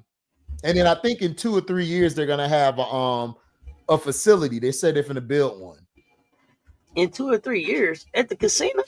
What's taking the casino so long to get a facility now? All that money up there in Connecticut ain't no facility yet. Come on, stop playing. Auntie, you know it. Look. Okay, we're here at the table, Auntie. Look, you know, it's just us talking. You know when you got the brothers, the sisters, you know what I'm saying? They don't want to do nothing nice. You got to have a birthday party and share that. But as soon as you get that bread from Europe, now you want to be brand new and shit. Yeah, brand new. Brand new. We know brand what new. It is. We know what it is. Oh my goodness. Uh-oh. You wouldn't pay for the 12,000 from Marina. Oh shit. Izzy could keep an eye on her. Who, Tosh? Oh, yeah. Tosh began Philly with everybody. Oh my goodness. Tosh should be like, look at Satu, look at Angel. Well, I ain't gonna go there. Let's chill. Oh, Connecticut might move to Boston. Interesting. Yeah, that's true. They are talking about that too, political. You're right. So they might move to Boston because Boston's looking to get a team. That may help them out some. I think it helping out a lot because where they're at ain't shit there. Just the casino. What's up, Banji baby? What's up, Banji baby? So we got the first 4 getting started Wednesday. Who's your sleeper team? Who's your sleeper team in the March Madness? My sleeper team is Harmony Turner. Let's go, Harmony. Okay, how far you got your dark horse going? How far? They sleeper. Realistically, the second round, but yeah, in my mind, I got to get to the Sweet 16, baby. Oh, okay. Here come Mondo with the Creighton foolishness. Creighton! Nobody's talking about the Blue Jays, big dog. Nobody's talking about the Blue Jays. But Dr. T, I'm excited about Dr. T. Louisville is probably my dark horse. Louisville is my sleeper team. That's my second one. I just like them youngsters. But yeah, we love Harmony over here. We cheer for Harmony. I'm proud today, and I don't know if she ended up being the tournament MVP, but won the tournament. She was. She was tournament MVP. Yeah, I think she was. Balled out like the Harvard games this weekend. Those 2 games this weekend. Those were some good ass games. Them were some good ass games. High level basketball being played. Yeah, they was hooping. And they was talking trash to Harmony, man. She used one of the Angel lines, man. When they sleep on you, tuck them in. Hey, that release on that 3 so quick. Man, look, man. I wouldn't mind her coming to Chicago. I told people I would take her Raven in Chicago right now. Oh yeah. Easy. I really like Harmony Turner. I've been hollering her name since 3-on-3. Yeah, I like her. Harmony can play. Man, she's probably one of the most complete point guards coming out. She all dog too. Harmony Turner is all dog. All dog. Like my coach said, I can't teach Dawkins. You gotta give it. You gotta give it. Like, she bring it. Hey, she bring it. Her motor is ridiculous. I don't even think I seen Harmony run around for 40 minutes. I don't think she ever wiped her face off like she was sweating. 4. Motor crazy.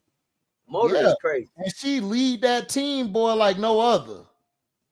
Is Raven projected first round? No, I don't think Raven is projected No, first they round right got now. Raven bottom second, which is disrespectful to me. But I don't think Raven is coming out. Yeah, I don't think she's coming out either. I for sure don't want Raven to come out. I'll say that. I would have her listen, if I'm Raven, I go back for my fourth year because next year's draft is weak. She could possibly go top 5 in that draft or 10. Well, easy. Raven can do a lot with her stock in the tournament and next season. I just want her to be selfishly I want her to come back because I just wanted Raven to go to the WNBA with 4 rings. Period. That's what I wanted. Nice. If she go back with 4, man. Right. You was good, fam. It's not a lot with 4. No, it's not. The last one to do it was Stewie. Yeah.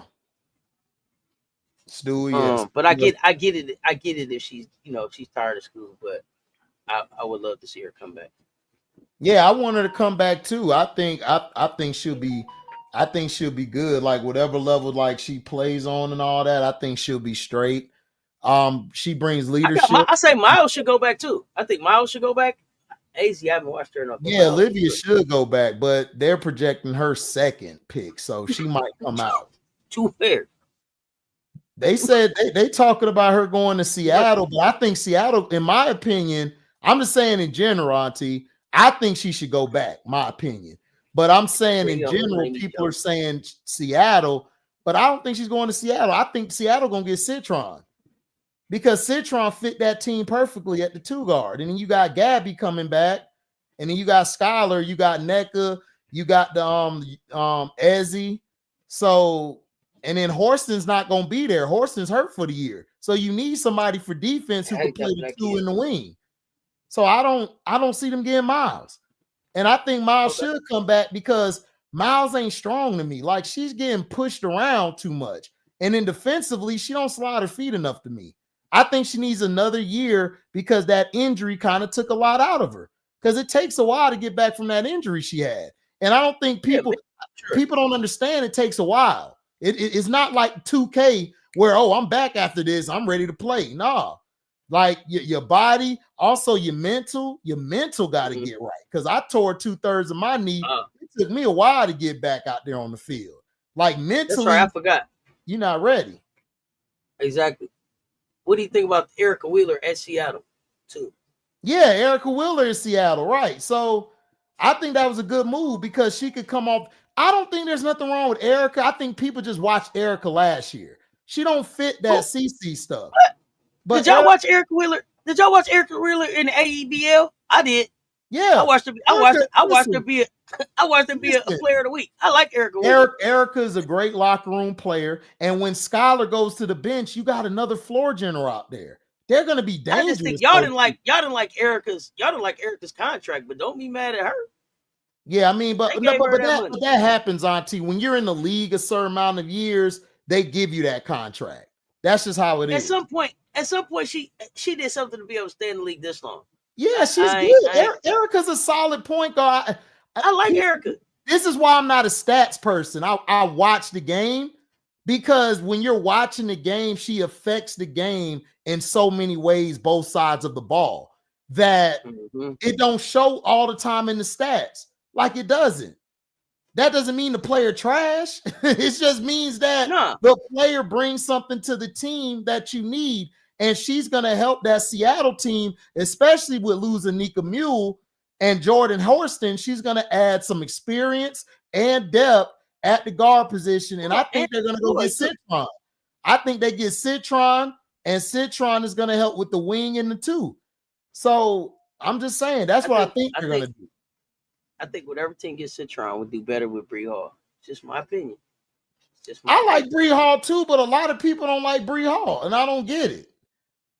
I think Bree Hall is probably like the best or in the top 2 or 3 best wings in the game, like defensively. Oh, lockdown defender. Talk about 2-way player, right? 3-ball down, true 3-and-D player, but can also attack the basket.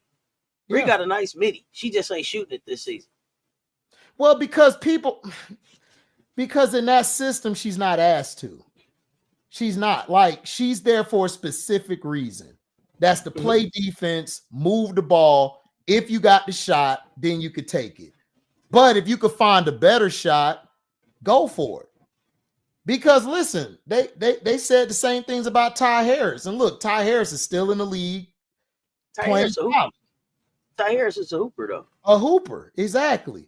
So that's what I'm saying. So I don't get what people, I guess, because they're not on a team like listen, if Bree Hall was on Florida State right now or any other team, Bree Hall would be up there in the names. They'll be talking about Bree Hall all the time. Because because you know why? Because it's somewhere else, and then they'll be like, oh, well, that school doesn't have this. And they're downplaying her because of the coach she plays for and the school she plays for. But if she was playing with Gino, playing in LSU or anywhere else, well, I don't even know about LSU and that, but if she was playing like for Oklahoma, she gonna get all the love and flowers in the world. Oh yeah. She's very underrated. She's very underrated. She's forgotten about. That's what I'm saying. So I don't get why people say that Citron is good. I like Citron because Citron held it down when either Olivia or Hidalgo wasn't there. She's a solid player. But this year's draft to me, and people are going to get mad, after Paige is Paige, and you don't see my other hand because it ain't nobody else there. Damn. That's how I look at it. Everybody else is yep. After Paige, like, how far down you went? I'm just saying. Now, if Flau'jae come in, let's say Flau'jae ball out this tournament, do what she does, Big Four, then she's gonna be here, and then everybody else down there. Because Kiki, look, let's be honest, Kiki is underachieved. Just me and you talking. She's underachieved this year. Let's be honest, she's underachieved. I think out of her and Anissa's outplayed her this year. So it's like, what are we talking about? So I don't get it. I don't see anybody else. This draft to me, this is why Chicago traded out that pick, because they looked at it like I did, because I've been on other spaces talking about it, and everybody like, man, but it's the third pick. And I just told people, well, I'm Mr. Honest. I get that from my dad and my mom. I'm Mr. Honest. I don't see after Paige. I don't want nobody. If Paige ain't there, Sparks traded out. Sparks traded out. Chicago got out. Seattle got. Hey, we don't want none of this. We don't want none of this. But to me, it's because they're not putting enough value in the players that really have the value in the draft, which would be a Bree Hall, a Sanaya Fagan, a Tahina Pau.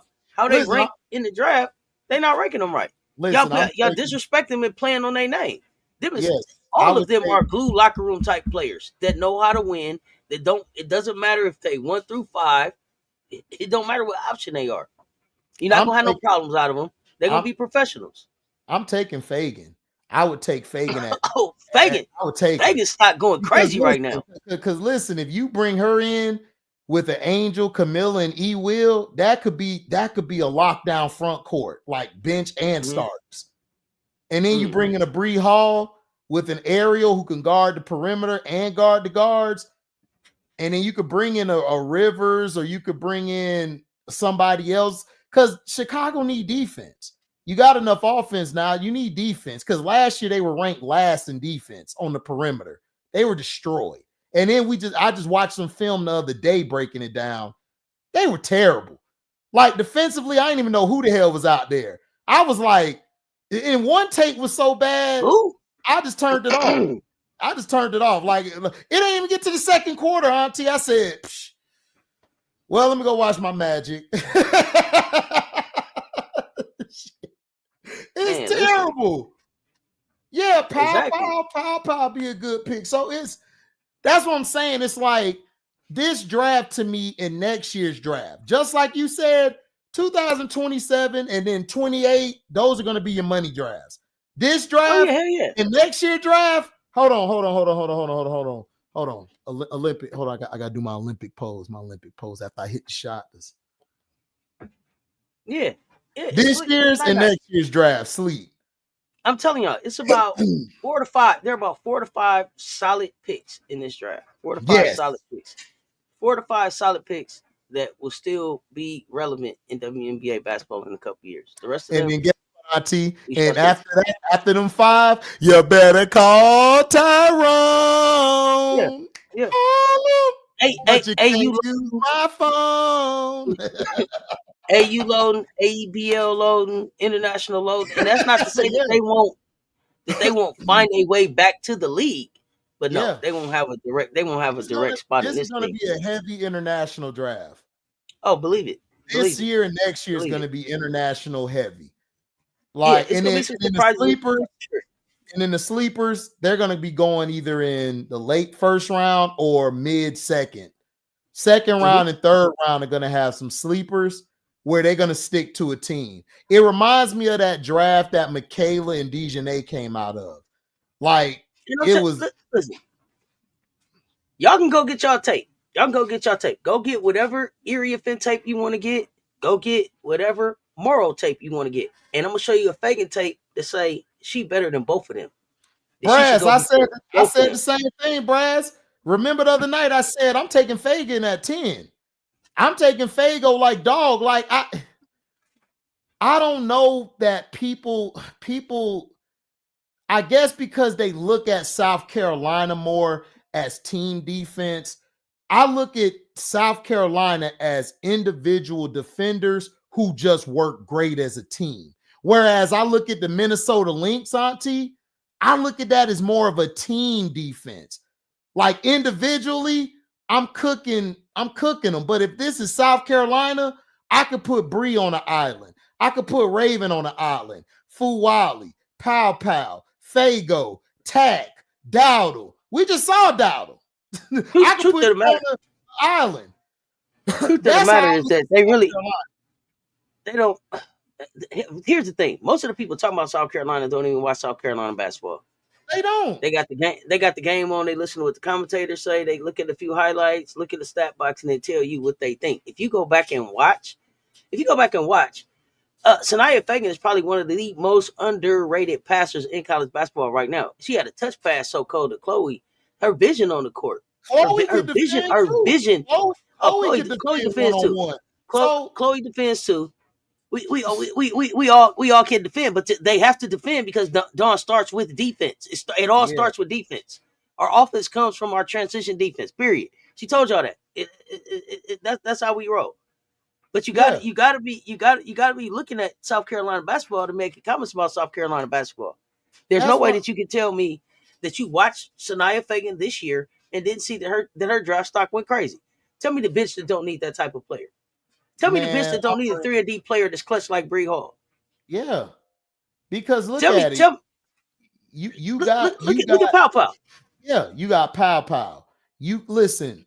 Chicago Sky could mess around. They could have probably the best bench or one of the best benches in the game.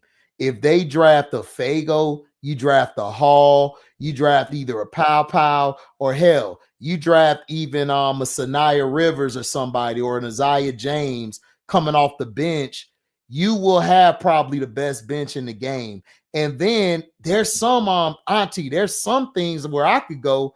I could have Angel at the 5, Fago could play the 4. They could interchange. They could guard the perimeter when they need to. They could interchange. That'll be straight lockdown season, like seatbelt everywhere. So I see the potential. Then you could have Bree Hall out there where Ariel Atkins, I need you to come to the bench now. You played enough. I could throw Bree out there. Lockdown season. I'm not losing nothing. with Pow Pow. Pow Pow could come in and run the point if I need her to. Well, go ahead, Sloot. You played good. We're gonna give you a rest. I can have her run the end of the first quarter and most of the second. So you got players who could be plugged in. And I think we live in this world where everyone wants somebody to be a Caitlin Clark or Georgia Amore. No, you don't need that. That don't win championships. You win championships by having a strong bench. You got to have a strong bench. And then you win a championship when you have a defensive-minded team. You win. Offense is easy. Pat Summitt said it best. Offense get you people in the stands want to come watch, but defense win championships. Rebounding wins championships. Making free throws. Making free throws wins championships. Those are the things that'll lose you a game. Right. Missing free throws and not rebound. You mess around not defending. You mess around and lose the championship just like that. No, I smile. Miller's still the 5. I'm saying, let me clarify because I don't want people, because people's going to beat me up yesterday. Miller's the 5, but Miller can't play the whole game, bro. Like I'm talking about when Miller goes to the bench, Fago will come in at 5. And then you can interchange with her and Angel. Then you got E. Will. E. Will could come in at the 5. Fago could play the 4. That's what I'm saying. Fago could play the 4 or the 5. And she got a good mid-range shot. She can shoot from the nail. She can shoot from the top of the key. She can shoot from the elbow. She can shoot from the baseline, the dunker position. Fago's a special. So but that's the thing with a South Carolina player. You always get at least a 2-for-1. You always gonna get a player that can at least play 2 positions with that one player that you're gonna get.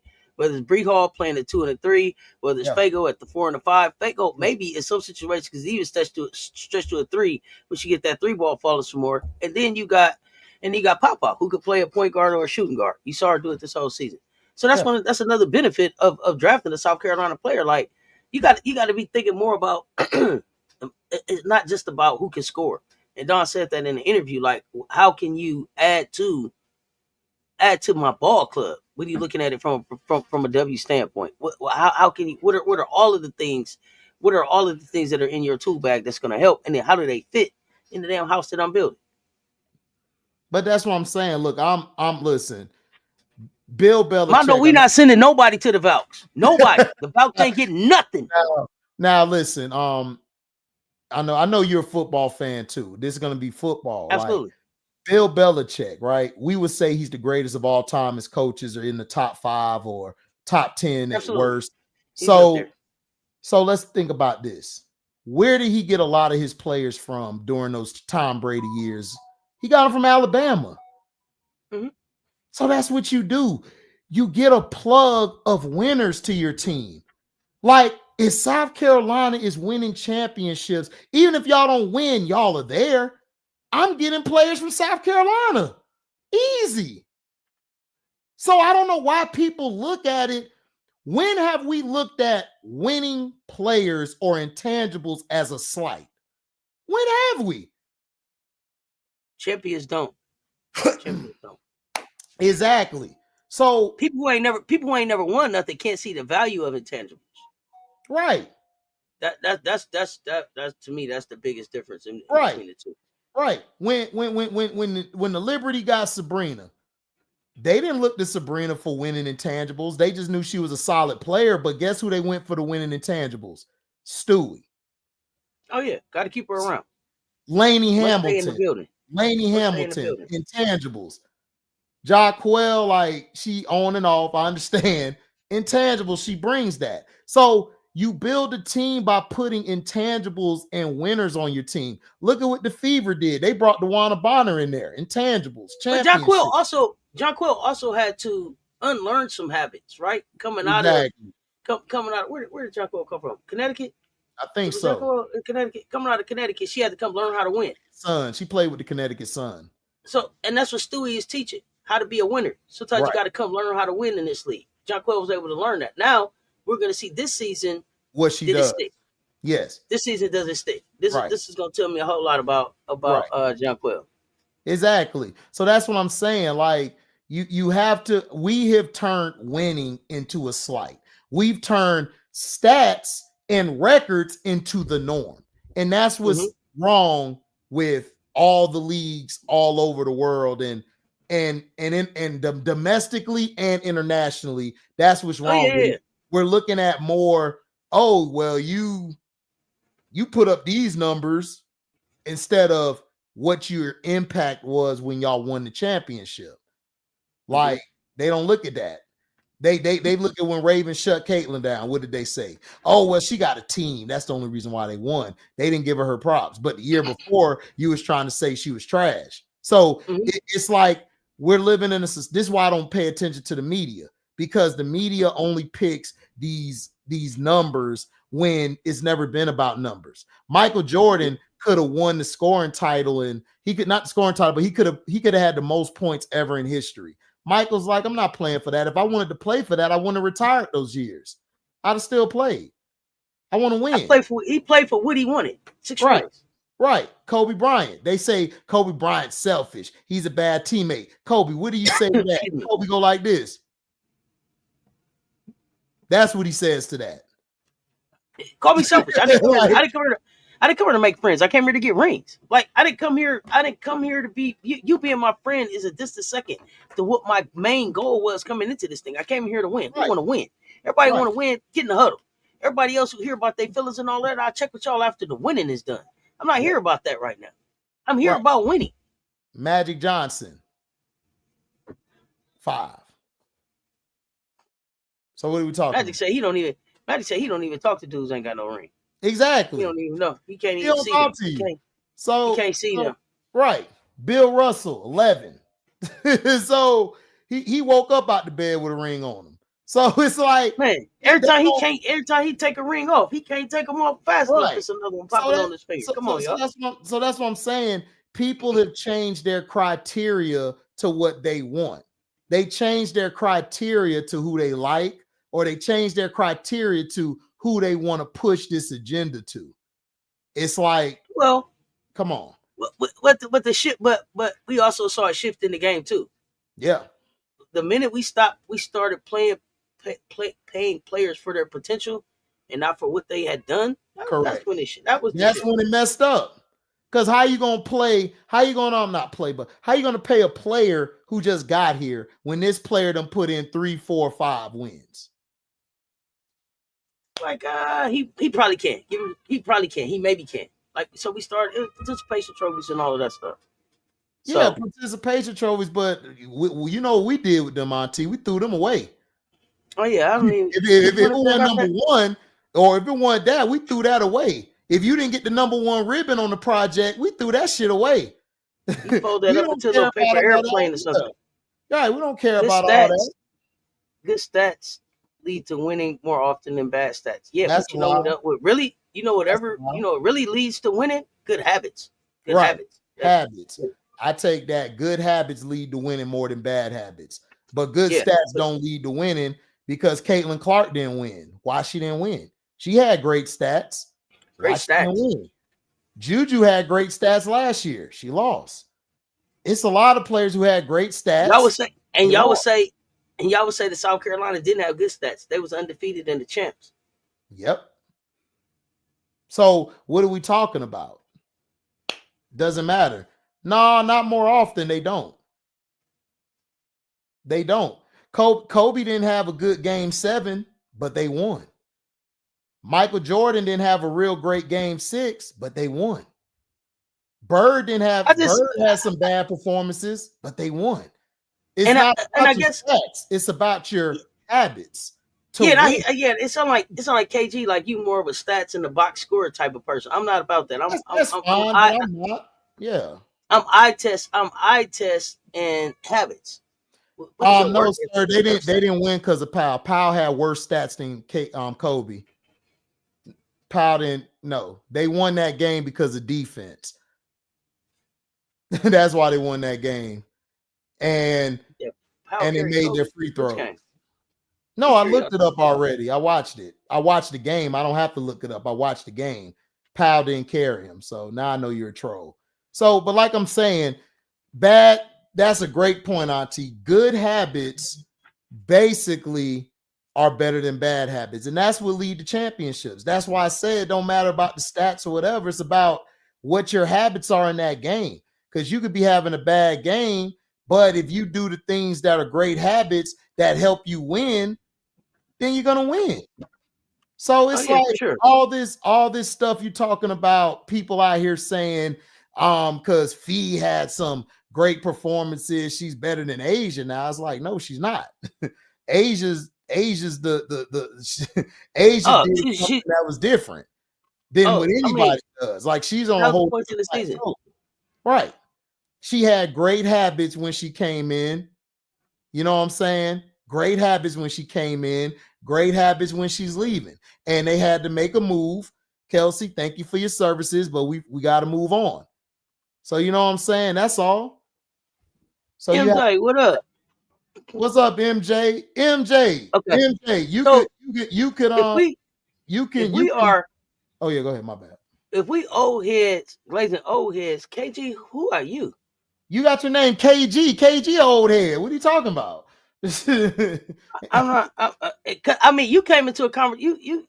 What are you talking about? Powell had 19, 18, and 4. Oh, you still talking about stats? Okay. Oh, okay. All right. I don't know. MJ, you could comment. I just told you I'm not here for the stats and the box scores. You could comment on my page, MJ. Somebody had you blocked on my page, and I had to get rid of them as a moderator. Uh-oh. So you could comment on my page. Yeah, I went to go look at it and stuff, you know. So yeah. Okay, we got that cleaned up. Yeah. 25% ass. Kobe had a bad game. I don't know what your but look at the games before that. If it wasn't for Kobe's game 6 performance, they don't force a game 7. Like he hit those big shots down the stretch. What are you talking about? It's like what are we talking about? Yeah, you was blocked. You was blocked, MJ. For some reason, you couldn't. It's good now. You're on there now. I had to get rid of some moderators. You know what I'm saying? So it is what it is. I didn't say he carried the series. Okay, so KG, if I take Kobe off of that team, do they even get to the championship? I'll wait. And my reading comprehension isn't bad. I was trying to hear how your ears was doing, because I told you about 7 comments ago that I wouldn't hear about the stats or what the box score says. Right. That was about eye test and habits. Do they get there? We don't know. I'm trying to understand why you still typing about that. I told you I didn't care about the stats. I was here about eye test and habits. That's what I said. And I told you, like, I don't know how many chats ago. So how's your listening? By you saying we don't know. Okay. So Steve Kerr hit a last second shot to help the Bulls clinch. Does that mean that they didn't need Michael Jordan? It's like what are we talking about, Auntie? I don't know. I'm trying to figure out how we still talking about stats. And I've been saying I'm not even here about the stats. I'm here about the habits. Yeah, I'm lost. Yeah, Emily, I had to clean house. Had to. You got to clean house once in a while. Yeah, you do. Right, Ms. D. You already know Ms. D. Like, come on. but it takes winning habits to win everything. If you don't have the right players on your team, you're not going to win. That's why the Spurs, when they had Tim Duncan, Parker, and them, they would be around a lot of times. You had the Las Vegas Aces. They won their championships because of good habits, and they had the right players. So that's what I'm saying. You have to understand that when you look at players from South Carolina, I'm going to take players from South Carolina any day of the week in the draft because they can add to my team winning. Like, why wouldn't you want to add a player like a Fagan to the team or a player like Bree to the team? Like, it don't make any sense to me. And people don't have them on their draft boards. They got all these players who ain't win shit. Like Georgia Amore ain't win shit. Olivia and Paige ain't win shit. Citron ain't win nothing. I mean, Kiki, I think she won, but she won at Stanford. So outside of that, like, I'm still taking an SC player over Kiki because they are all embodied in winning. And it's not even about who the main scorer is that night. It's about, let's get a score. Now let's shut down gals. And then we're going to get this win. Fu Wiley comes in, do her job. Joyce Edwards come in, do her job. So we have to stop looking at that. And when I look at drafting, I want winners. Like Bill Belichick got guys from Alabama. That's what I want. I want to get people who win, who has those. Oh, it's a caliber. It's a certain caliber. It's a standard that you're looking Right, for. right. Yeah, That's what I want. I want you want to have a certain level of professionalism. You Right. want to know that when they already know these things when they get here. Correct. They already know these things when they get here. Right. So I won't have to reteach you that because No. that's a standard from where you're coming from. Right. I know what I'm getting. Right. It's just like when you have your favorite restaurant you go to or where you shop at or whatever, right? I know what I'm getting. I know what to expect. I don't have to worry about if it's gonna meet my basic requirements. It's there. It's easier playing with 7 5-stars recruit. If you play with average players, you're not gonna do as good. It's simple. That's a lie too. I've seen average players do well too. Yeah, I mean, we just talked about what are you talking about? South Carolina won a championship with 2 McDonald's All-Americans and some 3-stars. Yeah, it's what you get out of your team. That's why my eye test is not just subjective. Right. That's why I just don't go off stats. That's why I get an entire picture of everything that's going on. I done seen 2-star players have winning intangibles. Like they come in, they do their job. It's not about what your star is. It's about the habits that you're bringing to the team.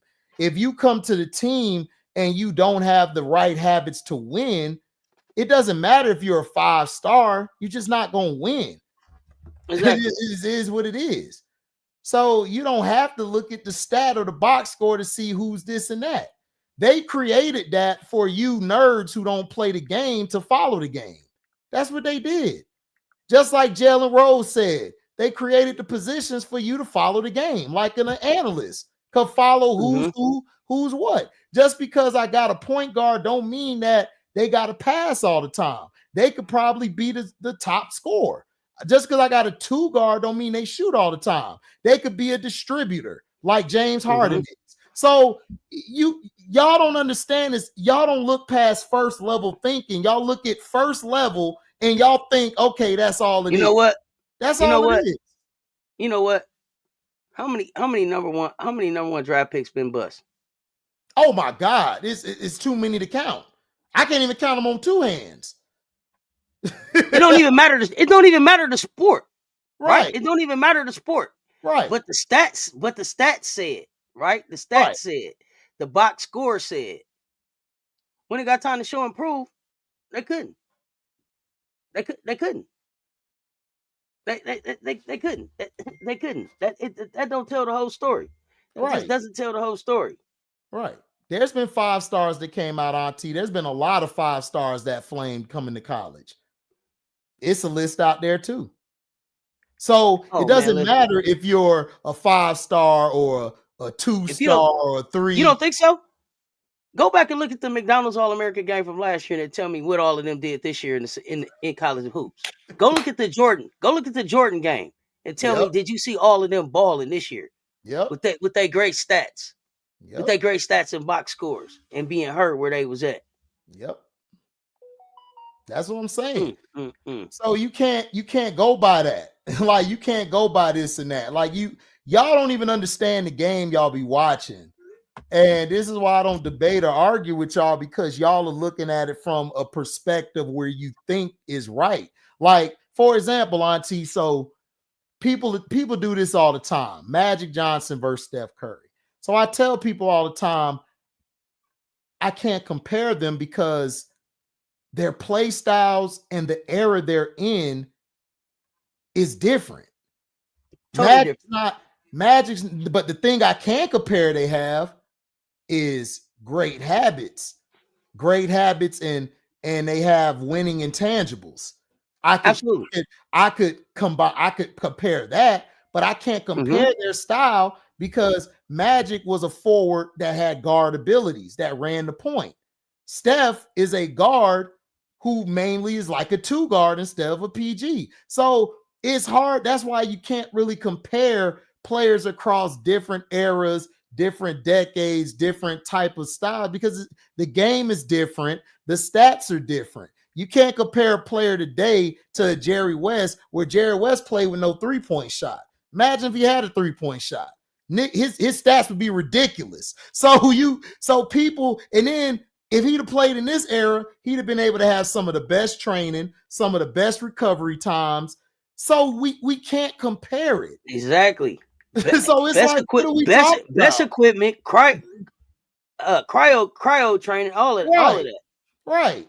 You got a cryogenic. If Jerry West could have went into a cryogenic, man, Jerry probably could play 25 years. so we don't know. So that's why it's better to like it's better to like what you like. And if you don't like it, you don't have to shit on it. Just do your research and actually watch what's going on. Because these players, if you're a winner winning with a championship culture, if you have a championship culture, even with Gino, even though they don't win every year, but I'm going to draft a player from UConn because you know why? Their coach has 11 of them boys. 11 of them boys. So he teaches a winning atmosphere. They just didn't win. But then you got a coach over here in Gottlieb. Okay, I'm going to go to UConn and grab that player more than I would from USC. It's just the facts. Absolutely. Listen, and then listen, and I'll see what Scrub Zero is saying about a lot of players are system players, right? And so what you don't realize is that they look really, really good in them systems, but that doesn't mean that they're really, really good basketball players, that they know the game. They look really good in those systems, and if they land in those systems, they can continue to be successful. You put them in another system where they got to try to do something different than what they know to do in the system, and it's a problem because they're not hoopers. They're system players. And there are a lot of system players to get to the league. And there are a lot of system players to get to the league. Fuwali is thriving in South Carolina. I don't know what you've been watching. Fuwali is projected to go in the top 5 or 10 when she come out. So what are you talking about? She's not hurting. That's how I know you don't watch the game, sir. Fuwali is projected to be in the top 5 or 10. You are just the people I'm talking to when I put out my held back from what? Held back from what? Being undefeated? Held back from what? Being a national champion? Held back from what? Being the most outstanding player of the SEC tournament? Stop playing with me. Held back from what? Held back from what? My legend Fuwali keeps telling y'all out her own mouth that she's happy where she's at. Player. She might be an All-American. She could be an All-American. She might be an All-American someplace else, but will she be a fucking champion? She might be an All-American someplace else, but will she be undefeated? Will she have a ring as a freshman? Let's talk about it. Let's talk about it. Y'all always got something to say about what Lay needs to do. Look at Fuwali. Dog, she's projected. She's projected right now to go top 5, top 10, dog, in like the 2027 draft. Like, what are you talking about? That's the dumbest thing I ever heard. Let's talk about Fuwali. What are we talking about? She's balling. She's just not getting the recognition because they have a bias against South Carolina. They just don't like Coach Don. My legend Fuwali didn't come. She didn't come to college for popularity. She came to college to be better. She came to college. She came to college to get prepared. She went to South Carolina to be a professional. Talk to me about how she's being held back. I'm waiting. Right, exactly, Malik. HVL is a perfect example. She's a pick and roll system player. When she had to be a true point guard, it looked terrible. But hey, she looked good this year, though. She's been balling for what she's been getting. Anywhere else, she'd be number one, period. Number one, period, like where she's number one on her team. Dog, like she's probably what the fuck does being number one mean? What do you mean number one? Being number one mean? What does that mean? What does that? She would be number one. What? Number one. What? Number one. What? Period. That's the stupidest thing I've ever heard in my life. Sense. She would be number one. What? Because she was on the number one team last year. She's on the defending national championship team. She'll be number one. What? Make it make sense. Make it make sense. Right, exactly, Malik. TCU runs a lot of pick and roll. Yep, exactly. I don't know what he's talking about. He's some dude. He's a Caitlin. I don't know if Israel is. I don't know if it's a sir or I don't know if it's a sir or a man, but they ain't saying shit. Not about. Yeah, he's a Caitlin Clark fan. He loves to come and swear somebody got to be better by scoring 30 and 5 or 30 and some points, 20 and he one of them guys. You put him out, Emily. Yeah, I was waiting to hear the answer to that one. Yeah, I was waiting to hear the answer to that. Yeah, he probably on my page. Yeah, he don't know what he's talking about. But yeah, like Oh, no, Fuwali yeah, is pop fine. back up. Let me know. She's fine. Fuwali gonna be a top pick in the draft when she come out. Like she's They on so the level. She's on the level of Juju and all of them. they So so it's scared of not Wiley. even. It's not even. It's not even like what are we talking about? Don't even make They sense. so scared of Wiley. Yeah. Exactly. So it's like, what are we talking about? Man, listen, her and Joyce, man. Her and Joyce, I call them, they come off the Hey, bench, man. Bookie, They tearing people up. They looking Mila's like mom. they looking like Candace and they looking like Candace and Point Guard from the earlier days. They out there just dominating everybody. Like, what are we And having talking fun. about? Oh, Like hey, this what we do. This what we do. Hey, Bookie. the day in the house. That's my dog, man. The day be over there laughing. She like, HD, you crazy. I said I get it from my auntie. He's so silly. I get it from auntie.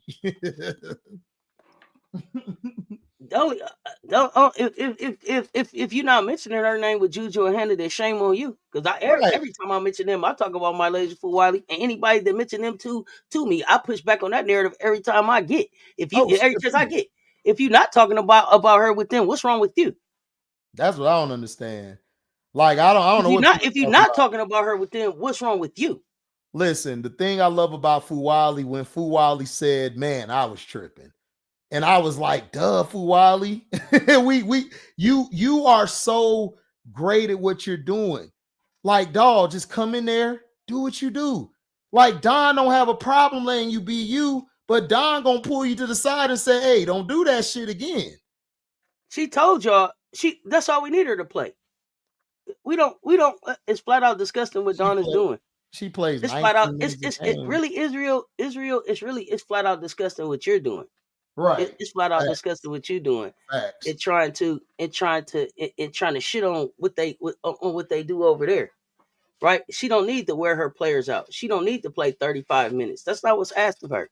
No, she don't. That's not you love her game, but you don't know basketball. And it's a fucking shame that you would be out here in the streets all loose with your lips and your fingertips, how you is out here typing this bullshit about people in the chat. And you're doing it here, so I believe that you probably do it other places. But uh level up some before you the way you talking. They this program was built from 2008 on up.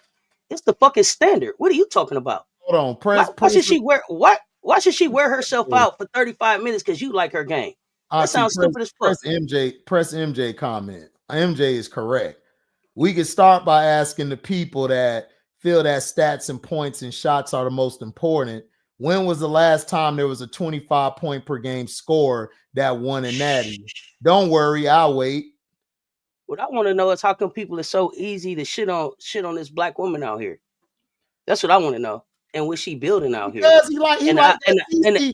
All them and the black dudes who like opportunities and the CC disrespect opportunities black women all the time. They disrespect black women all the time. and the opportunities that she set up for these women. These young ladies is out here hooping. Why should she wear herself out for 35 minutes when she can win the championship at 19 minutes a game? See, that's that first level thinking. I want to be as efficient as I can be. Yeah. I'm waiting for him to tell me, like, who was a 25 point per game score and when did they win the natty last? Like, I'm trying to figure that out. So it's like I don't know what you're talking about. But see, that's what CC fans do. That some of them CC fans, I'm not gonna say all or half, some of them CC fans who like her, they disrespect black women all the time. They disrespect Asia, they disrespect Angel, they disrespect Coach Don Staley. They disrespect anybody who they feel is a black coach and everything, a black woman. He said Cheryl Swoops. How long ago Cheryl was Swoops, that? what? What about Cheryl Swoops? Like talking about that's the last person who scored 25 points per game and won a natty. Okay, so you proved our point. It doesn't matter about the points. Cheryl Swoops is one of a kind player, the greatest woman of all time to me personally. Oh, absolutely. so it's like, what are Absolutely. we talking about? But at the same time, when Cheryl played, the game was different. Correct. The game was different. The name of the game now is to build your game, Prepare yourself to go to be a pro and work on the things that you need to work on in between winning the national championship so that your bag is as deep as it can be. And that's what's happening with my Laser for Wiley. Ain't nobody took nothing from Lay. Ain't nobody took nothing from Lay. Right. So the shit that you talking and your willingness to just to come in here and go other places and be irresponsible with your conversation around my Laser for Wiley is downright disrespectful. Yeah, they Tighten your shit disrespect up. Dejanay too, Lorenzo. Yeah, they Tighten your disrespect shit up. Dejanay a lot. Dejanay is a Stanford graduate and a national. I believe she won the national championship. I don't know if she did or not, but she's a very intelligent woman. Cheryl Swoops is the best. Didn't need all American players to win. I don't respect stacked teams. Who says South Carolina's stacked? South Carolina's not stacked. They're a good Y'all gotta team. make up your mind. Y'all gotta make up your mind. Either we stacked or we ain't got a dominant big and we can't win. Make up your Right. mind. Y'all We can't be just all said, of these things. yeah, like what are you talking about? We can't be all of these things. You don't respect Now, stacked teams. now you don't respect the stacked team. Now you changing the subject. We was talking about what the fuck you said about my laser. Stay on topic, Israel. Don't lose focus. I ain't asked you shit about the stacked teams. I asked you I asked you about your disrespect of Don Staley and what she done built. Right, And the exactly. opportunities that she's just given to my laser disrespect for Wiley. Don Staley. And your irresponsible conversation around how she's managed as a player. That's what I asked you about. And Not she no stack still got teams. Stay on topic. she still got a I lot got of time players. today. She still got a lot of players in the WNBA balling. I think she got more than any other college right now in the W. So I guess Don's doing something right. So what are we talking about? Anybody that's comparing, he just mad because Raven shut down his white bread. He just mad because his white girl got shut down. He's still in his feelings. Now they got all these All-Americans and shit. When I remember when she beat LSU, everybody was saying, "Oh well, she's gonna beat South Carolina." Then when she lose, now they got a stacked team. Okay.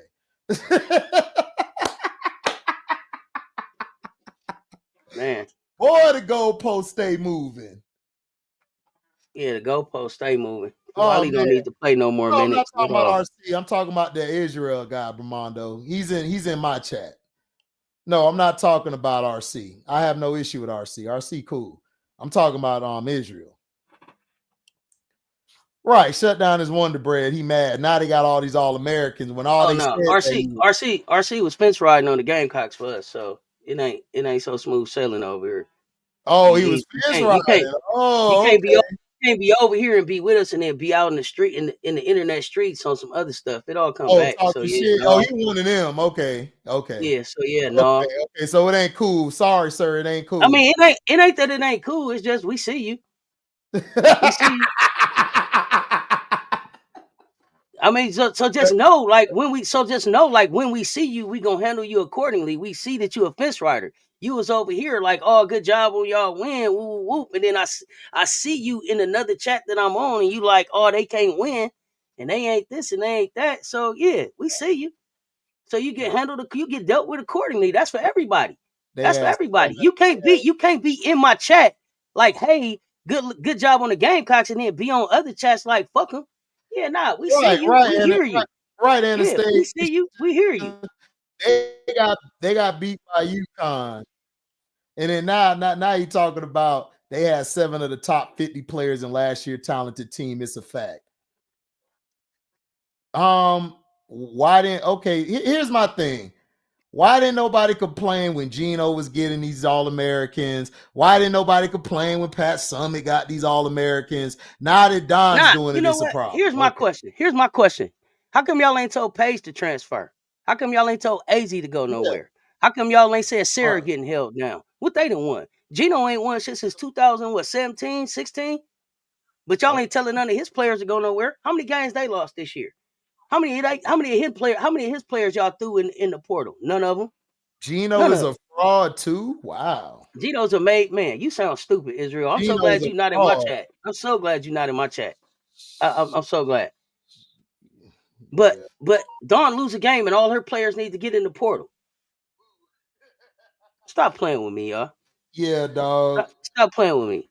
Yeah. You gone, dog. Definitely, I gotta get you out, dog. You gone. You definitely can gone, see the bro. pedigree. I'm sorry. I gotta let you go. When you say Gino's a fraud, I don't like Gino, but no, you're not gonna disrespect 11-time national champion. Well, let me. If Gino's a fraud, then sir, then you got to leave my chat. I got to get rid of you because nobody else did it. Nobody else did. How many McDonald's All-Americans y'all think Gino got right now? If I said Gino got potentially more McDonald's All-Americans than Don, what would you say? Possibly or no? Mm-hmm. Is it possible that he got more McDonald's All-Americans than Don? If I told y'all that Gino had 11 McDonald's All-Americans, do y'all want me to name them? 11. Sarah Strong, Morgan Shelley, Ali Zabel, Ashley Shade, KK Arnold, Ayanna Patterson, Ice Brady, AZ Fudd, Carolyn Ducharme, Paige Beckers, Aubrey Griffin. Stop playing with me. Exactly. Stop playing with me. Stop playing with me. Yep. Thank you, Bree Wayne, for the info. That's what I'm saying. FM, they think Gino won all 11 titles with 3 stars. It's like, no, like they won because Gino knew how to recruit. Sometimes you're great at recruiting, but when you get them there, which we're seeing from ADR, you have to be able to make them play well. So it doesn't matter if you're an All-American, 5-star, 2-star, hell, half-star. Doesn't matter. What matters is what do you do when you get there? There's been plenty of talented players that have gone places that done gone to schools. Guess what? Their asses came right back to the hood. You know why? Because they couldn't make it. Sometimes it ain't the coach. Sometimes it's the player. I keep telling people, nephew, it's not 10% of this shit is your talent. 90% of this is how do you handle your business. If you can't go take care of business, I don't care how good you are. If you can't show up and take care of business, you out the league. Yep. Think about all the talented people sitting in your hood. Think about all the people that was in your class that you thought was gonna be in the league. I can't wait till he in the league. Ain't nowhere but at the liquor store in the hood. Yep. 90% of this shit is business. Yep. Oh, I told on you. Sorry, Mondo. They didn't know about Shade and Shelly and Zabel. Okay, I'm sorry. Yeah, I told on y'all. No, I mean, I'm just saying, but it's like, but it's like, I'm not gonna allow you in my chat, and this is for people who's watching this future. You're not gonna be allowed in my chat if you disrespect the Gino Auriemma. Gino won 11 of them things. Nobody else been able to do it, and a lot of other people that had All-Americans on their team. Shit, let's talk with Calipari.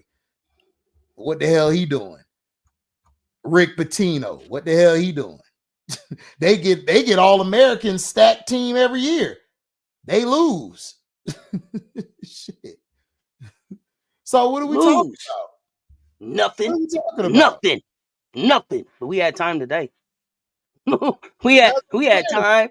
We had time today, baby. We had time today. So it's like, what are we talking about?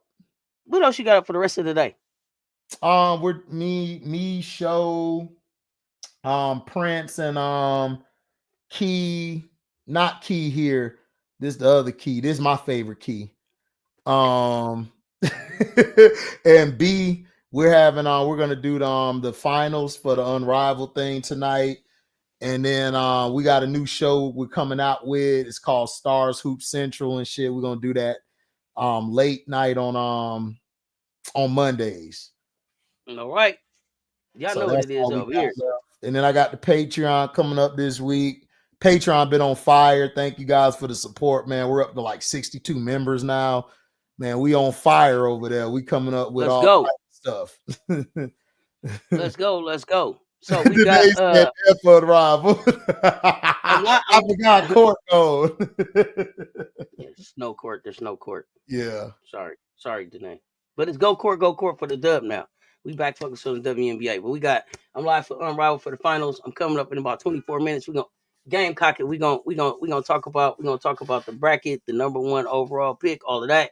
Come hang out. We got Coach Rowe, 9 o'clock for now joining the conversation. Bro, touch. And we got the recap show. We got the recap show, the last recap show of the season with me and J Spot tonight. So on the court with me and J Spot after I think about 10 o'clock Eastern. So yeah, J Spot's so nice.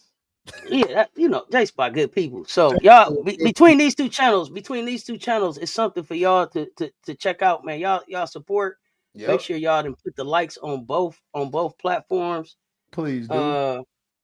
Make sure y'all follow and subscribe on both platforms and across all major social media channels. Yep. And with that, y'all, it's been another great Monday, another good vibe. I love to start my week off with the nephew. Get everything going. Get all the content creation started. Everybody off. You know what I mean? Yes.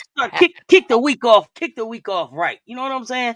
Y'all know what it is. Until next time, y'all stay tuned. Talk soon. Me and the nephew. We out.